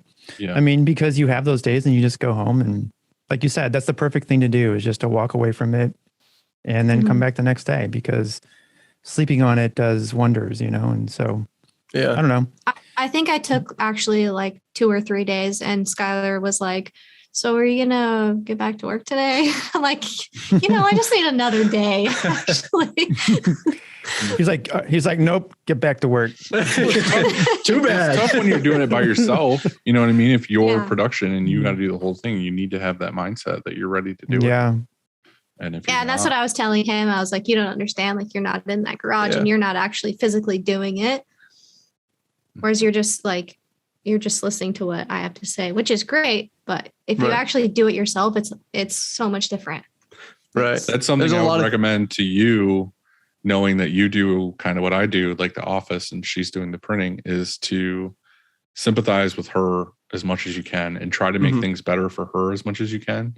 Because here we call it like the printer's curse or, you know, whatever, because it's like eventually the person that has to do all the manufacturing resents the person who is sitting in the office or doing this other thing because they're hot or tired or whatever. And then you're like me, I'm in here in fucking air conditioning or heat. And I'm like, just like on my computer where they're like, oh, he's in there with his fucking feet up and he's watching YouTube and everything else. And they're out there printing thousands of shirts and they're busy doing whatever. So it's like, you need to show them that like, yeah, there's a lot of other shit that you're doing that like makes their job easier, but also you are out there helping as much as possible or trying to make their life better too. I think that goes both ways. Yeah. You know, like that definitely goes both ways because there's the people that were crying here weren't in production, you know, they were in customer service. And so it's really, it can go either way. And so, and I think that sometimes production thinks that the office at the front has it easier. And then the front sometimes thinks that the production has it easier. It's totally true though, you know? because we in the office have to deal with the customers. We have to deal with the issues and we have to talk to that person face to face. Whereas if production fucks up an order, they don't have to deal with anybody. They have to deal with the owner being like, why'd you mess this up? And then they go right back to printing something the next day. It's like, I feel like the hardest part, I mean, out there is physical demand, but in the office, it's mental all the time. You're constantly dealing with a customer being like, how do I deal with this problem? Or how do I get around this thing? Or how do I help them with this? And it's like, it's just mentally draining in here and it's physically draining out there. Right. So you guys need to be on the same page of like, how do we make this better for each other? And if the production is trying to do things as, you know, to by the book as possible so that the people in the office have less issues with the customer, then it's the other way around. Like in here, we should spend more time making better mock-ups and giving them better Pantones and better everything else so that it makes their life easier. And then they work together and it's a lot better. So they shouldn't be at battle. You guys should work together on stuff as much as possible. So what she's saying is the time that she needed 3 days, you should have been in there on the third day being like, I got you, I'll handle it. Right. Yeah. You're right. I definitely do want to learn the screen printing aspect and all of that. I think that's honestly where Heather and I really thrive. Like the category is teamwork. We make a great team. And I think that's an area to where when she does have those hard times or I have those hard times, we are able to help, whether it is help with the actual job or just be there for the other person listening or talking them through it. I've done so many things in my life to where I've experienced that up and down. Life is a roller coaster and you have to learn how to ride those humps, So I was able to talk with her about it and kind of, relate. And I think that having that team vibe is essential to any sort of, whether you have 100 workers or just one other teammate, it's a team. And that's the only way that it comes. Especially if that person's your wife, right. Or your husband. Which could arguably you both have to go home together at some point. Right. Well, we're always home. So. Yeah. Yeah. No, I haven't had anything like that I've been super passionate about until now. So it's a whole new thing for me, which is really cool. It's such a good feeling though, too. Isn't it? Yeah. Yeah. When I first printed a shirt, I was like, okay, I knew it right away. Right. Yeah. Yeah. The creative side of it is just amazing how you can put so much creativity and effort into not only like the digital art, but actually the printing, like printing it in itself is an art form, making that and like putting as much effort into making sure it looks good and it's cured properly and all that jazz. It's amazing. Well, the rewarding part of it too is that, if you look at just there's an artist making art and there's a person that's trying to make a physical wearable with that. And you're like the middle of that where you actually make that true for them. You know what I mean? Like an artist gives you art and you're like, okay, I need to take my skills to present this art on a shirt or whatever it is you're doing with all of my skills. And then you are proud of the fact that you made that happen well and you did all the things that you were supposed to do. And then you hand it off to that end user that's like their dream coming true of like, oh, I can start my brand or I can do this thing and it looks really good and they're happy with it. So it's like you get to ride that high from both of them. You know what I mean? You get to ride the high of making the artwork come true and making the customer happy. So we're just kind of like stealing people's highs on both ends. Right. It's rewarding for us because we're making it happen. So yeah, I feel like most of it is just like doing the rewarding part of making someone happy at the end. That was poetic, Dylan. That was beautiful. Yeah, it was. I'm sorry. You want to do quick takes? Yeah, sure. Pull up your phone. Yeah. Oh, that's what I got to do. I got the first one. So what's one thing you? Well, it's not new. Like you don't. And maybe it is, but I think you missed the part that when it's new, like out of the box. That's when you smell it. I wouldn't. Do they have a distinct smell? Like, do you remember that smell? And when you get a new iPhone, whoa. I think they do have a smell. You're taking it out of the box. Oh, it's the box. You guys are helping him. Stop it. Dylan wants you to leave me out here by myself, and that's okay. Fucking if nobody realize else it's weird as fuck, and then just end it. I'm weird. I'm okay with it. Oh yeah, the first question. Quick take. What's one thing you need every day? What's one thing you need every day? Just in general? Yep. Mm-hmm. Yeah, a toothbrush. This isn't fucking, what is that show where it's a ding, ding, ding, and there's like 4 things on the board? Family Feud? Family Feud. This isn't Family Feud, dude. Maybe what are some things that you have in your house that you have to use every day? Toothbrush. Hey, he likes good oral hygiene. There's nothing wrong with that. She probably appreciates that. Most people say coffee or like. Oh yeah, coffee too. I like coffee. Nope, toothbrush, dude. It's on you forever. Coffee first, and then the toothbrush. Okay. Yeah. How about you? Is it coffee? I'm gonna say no. When I wake up in the morning, I come in here and he's already working, and I give him a big old hug. And I tell him good morning. And then I do the same thing to my dog. And that's what I need every day. Well, that perfectly ties into the next question. Cats or dogs? Dogs. Dogs. I feel like I should change my question. 100%. Or my answer. Well, he's Dogs. allergic to cats. No, give us your answer, your true answer. No, it's dogs. I was talking about the last answer. Yeah, give us the last one. Yeah. And she was. Yeah. Oh, give you that one. Yeah. I mean, honestly, that in itself, that moment right there where I'm working and she comes in the door and our dog is right behind. I have to. It's amazing. Andy, how does that feel? Wow. See, how does that feel? Andy does that to me all the time. I'll say something and then he rides that shit. That's not cool. Steals my answer. Sometimes you say good stuff, and I'm just agreeing with you. I'm supporting what you say. You're being supportive. Next is, what gets you really pumped? Being on the shirt show. Yeah, being on the shirt show. Good Definitely. answer. I've been pumped since you guys messaged me. Like Jumping up and down. all the time. I'm like, shirt show. Singing the song. You're going to listen to your own episode and you're going to be like, fuck that show. I'm probably not going to listen to my own episode because I it's hard to hear your own It's voice. hard to listen to yourself talk. What are you guys listening to when you're working out? This isn't a quick take. I'm just curious as to what pumps you up while you're at the gym. What's the song that I always listen to? I don't know. She likes metal.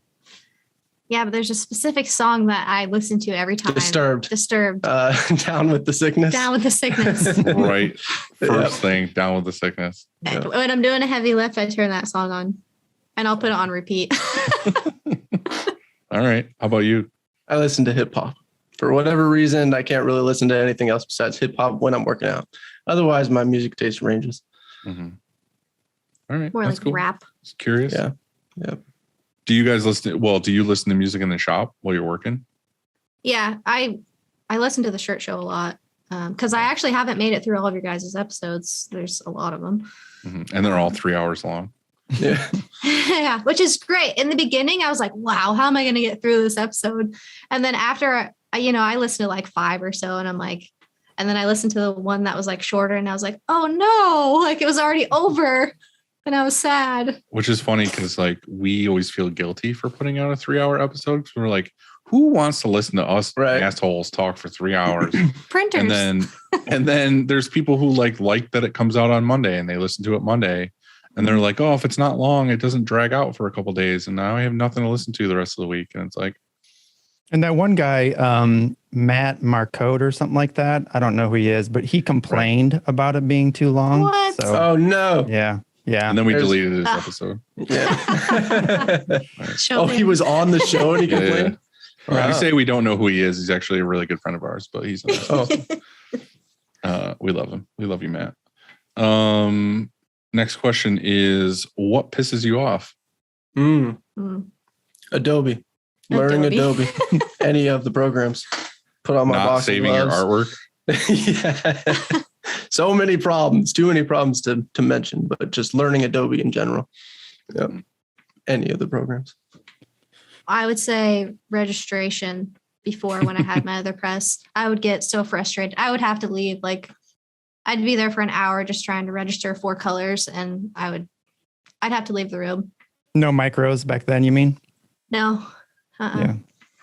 So yeah, that was. How many registration marks are you using on your films? Well, at the time I was only using 2. Now I use 6. 6? 3 at the top. Yeah. 3 at the top and 3 at the bottom. I was going to say most people do 2. And then we found out later on that it's a lot easier, especially if you're printing tall films, to do like we do one on the like bottom left or whatever. So it's like 1 and 1 and then a third one just to have that third point. Because a lot of times what needed to happen is the artwork actually needed to shift slightly, like sway on the bottom, right or left. And you couldn't really tell so high up. And then you'd be like, why is this out? Why is this out? And so if you had that third registration mark on the bottom, you could make sure that all 3 points lined up. Like offset, you mean? Yeah. The third one? That's smart. I never thought of that. Yeah. Yeah, we kind of just put them there. As many as we can. Well, yeah, fuck it. If you're going to have the only problem you have with that is that if you forget to tape them off, it's just Right. That's happened many times. Yeah. Right. But normally they're all in a row. So I'll just take like a big One long piece of piece, tape. tape Strip. the top, tape the bottom. So it's, yeah. Okay. Now it's my flash dryer. The foot keeps falling off. We got to make a new base for the flash dryer. Yeah. but it will like fall into my print as I'm doing the flash. Oh no, that's so. That's happened. Yeah. Oh no. If there's like ink all over. Is it on keyword? Is it on casters? Yeah. It's on like 4 legs, 4 L brackets that stick out that have casters on each side, and the caster, one of them stripped all the way through the threads of it. So I just have to make a new base for it, which is fine because we used to always hit that thing with our feet and start kicking it. It's like, it's got like the 4 prong things that come out. It's got like sharp edges. Whereas like when we were in this room, I didn't used to wear shoes when I was printing. So I would always like hit my foot on it. And it was like a daily ritual. Yeah. I have a flash I'm not using if you want it. I would love it. It has, and it's got a good base, like in casters and all that stuff.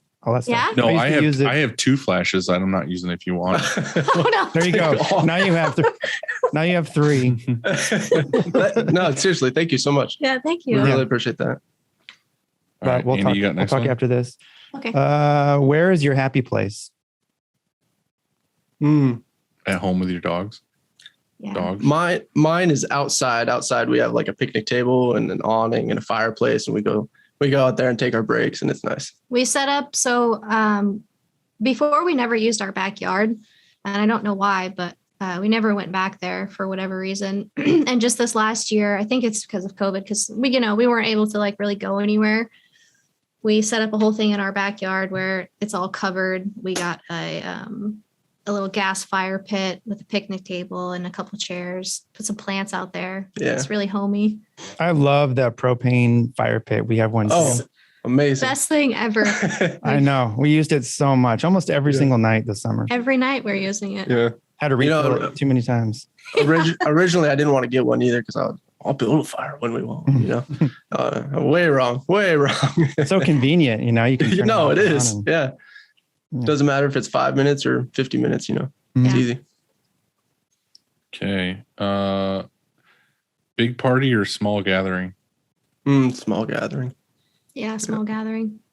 I guess it depends. If it's a Halloween party, then a big gathering. Oh.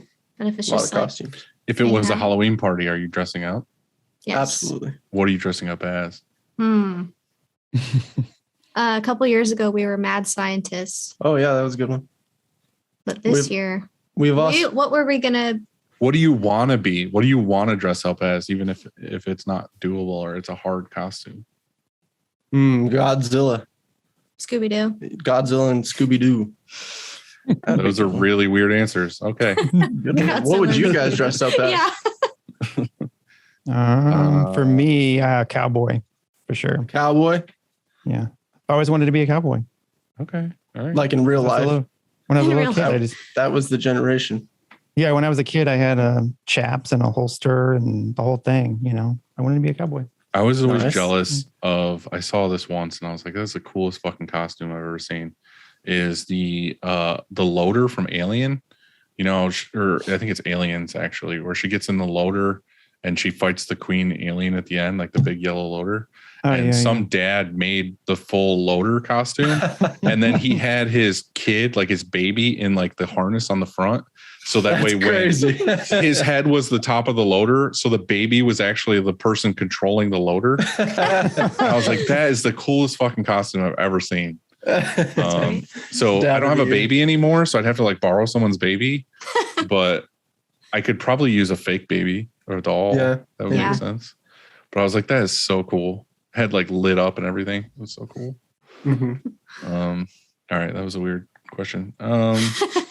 Where are these questions coming from? Andy makes the questions once in a week. Oh, okay. He makes the quick takes. So I just read what he says. I've got the next one, and it is sunrise or sunset. Oh, that's a good one. Lately, it's been sunrise. I don't know. I think it depends on where you are. That's true. Yeah. I think the sunset, probably. We saw a really cool sunset the other day. Yeah, I don't know if it's like that over there, but we've had some gnarly... Do you guys have clouds over there? Yeah, do you guys have sunsets? Wait, you guys have sun? Since the weather's been crazy, raining and stormy and stuff, we have amazing sunsets lately. Yeah. Sunset. Yeah, we're in that part of the year in New York where it's basically just cloudy and shitty for 6 months. Really? So yeah, that's where I'm at. You guys don't get like the cotton candy sky. Yeah, we do. I'm just saying that like it's that time of year now where it's getting wet and cold, and it's just going to be. Are you guys happy over there? Do you wish you lived somewhere else? No, the funny thing is a lot of people ask that, like they're from the South or whatever. They're like, oh, we're down here and it's hot and warm and beautiful. I'm like, yeah, but I have nothing here that's like dangerous in any way. Like my summers are like 75 degrees and sunny and like warm and beautiful and mountains. Except for Sasquatches. Trees. Right. And Sasquatch and all those cool things. But like, I have no like tornadoes or hurricanes or any poisonous anything or fucking like no natural disasters or like all this stuff. And they're like, yeah, that's true. And I'm like, yeah, it snows and it's cold for like 5-6 months, but I like the cold. Like I'm a big dude. I like the cold. I like wearing hoodie and jeans to work every day or, I'm built for this. It's nice. I moved to Georgia for 2 years and I hated it because it was swampy and like hot every day. And I was like, this is not for me. So yeah, I'm happy where I'm at in New York. Like I don't mind this time of year.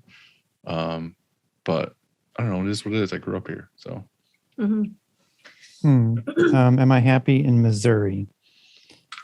Most of the time, I think I like how you had to think about that. You're like, I think geographically it's not the best place in America. I mean, the United States has everything, such beautiful geography. So I think that I would not want to, I mean, the summers here are just really hot.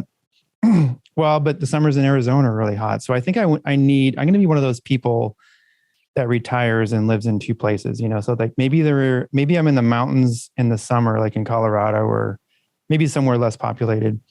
Well, that's what happens here in New York is people live here all summer and then they go to Florida in the winter. Yeah, there you go. Something like that. Yeah. I think I'm going to be one of those people. We send all our old people south. Let's see.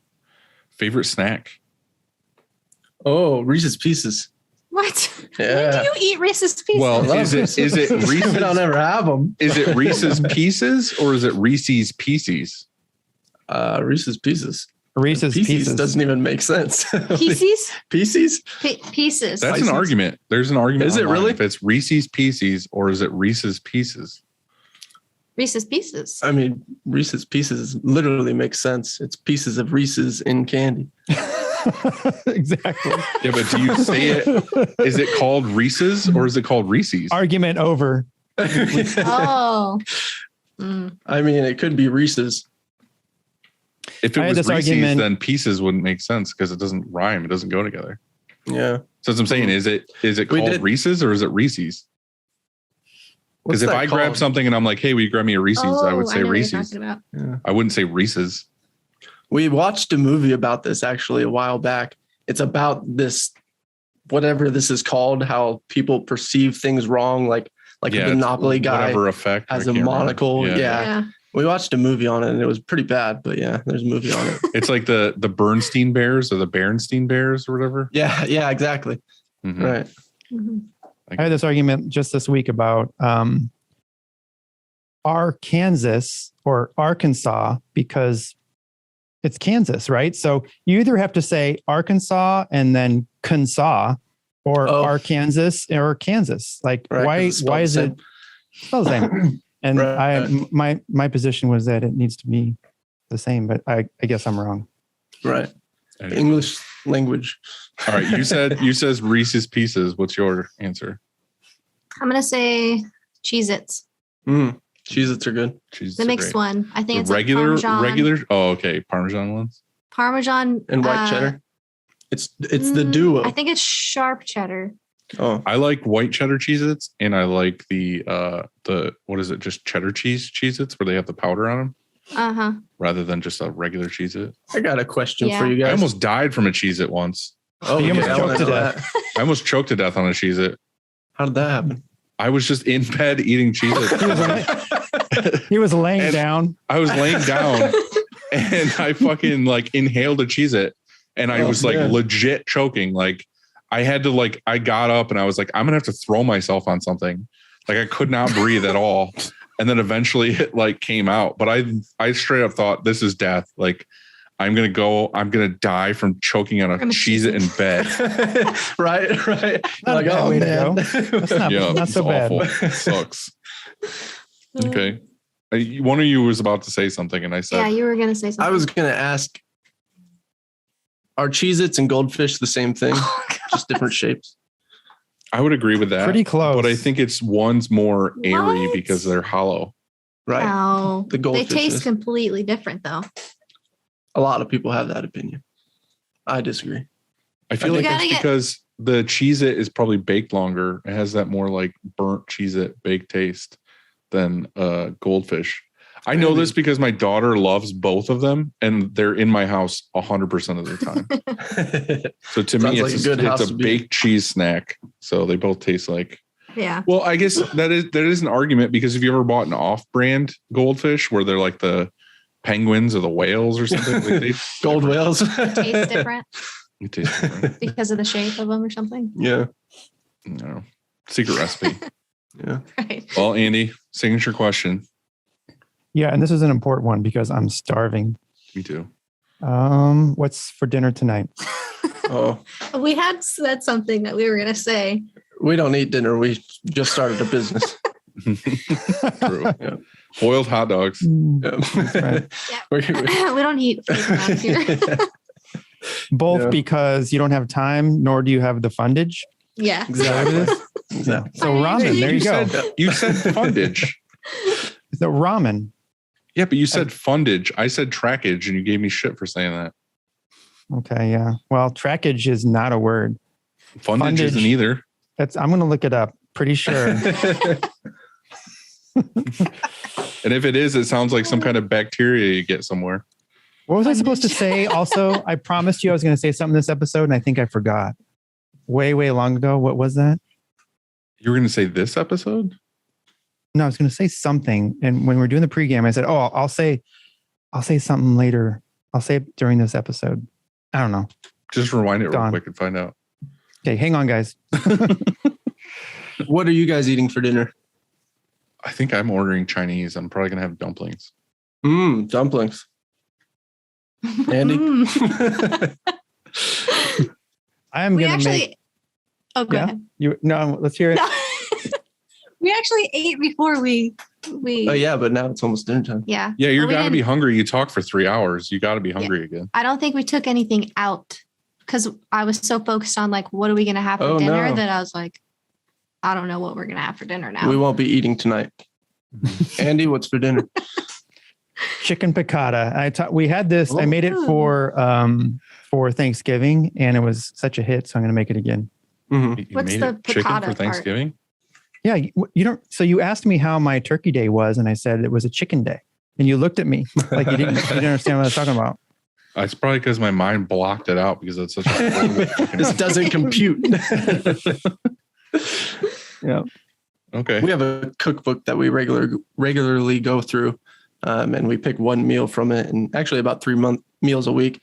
Anyways, we make that meal together, and then we take a picture of it. Do you guys meal prep? Right in it. We do. Well, not sometimes. Lately, we haven't been. Yeah. When I'm competing, we do. Are you eating just like chicken and rice? During my competition? No. He's one of those people that doesn't have to watch what he eats. He's just like, you're not in keto or whatever. He doesn't have to like do bulking. Like he just stays the same all the time. There was a buddy of mine that was doing like competing like that, and he ate nothing but like canned tuna fish. Oh, yeah.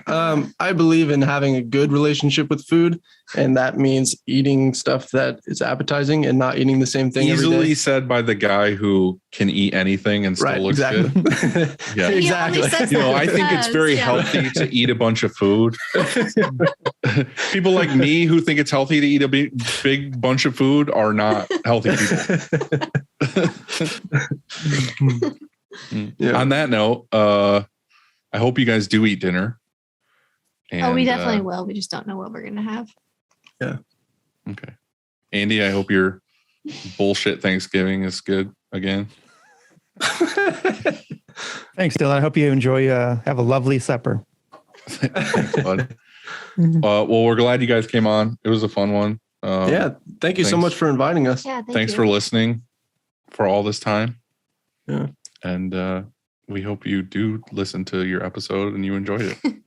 We will. Heather loves you guys' show. We both do. And she's been a fan since she started screen printing, and it was a huge honor to be able to come on here and talk to you guys. Well, I'm hoping you learned something from listening to us.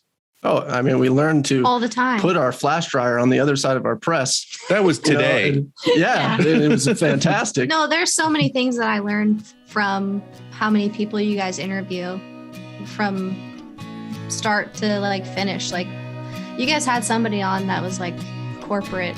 I can't remember, but he was talking. I didn't really understand what he was saying, but it sounded I learned cool. something. And I was like, we try to go all over the place. So we don't want to just interview big shops or just interview small shops. We try to get everybody. So and that's you nice can see the hear. similarities all the way across the board. You know what I mean? Yeah. Like you have so much in common with anybody. So Right.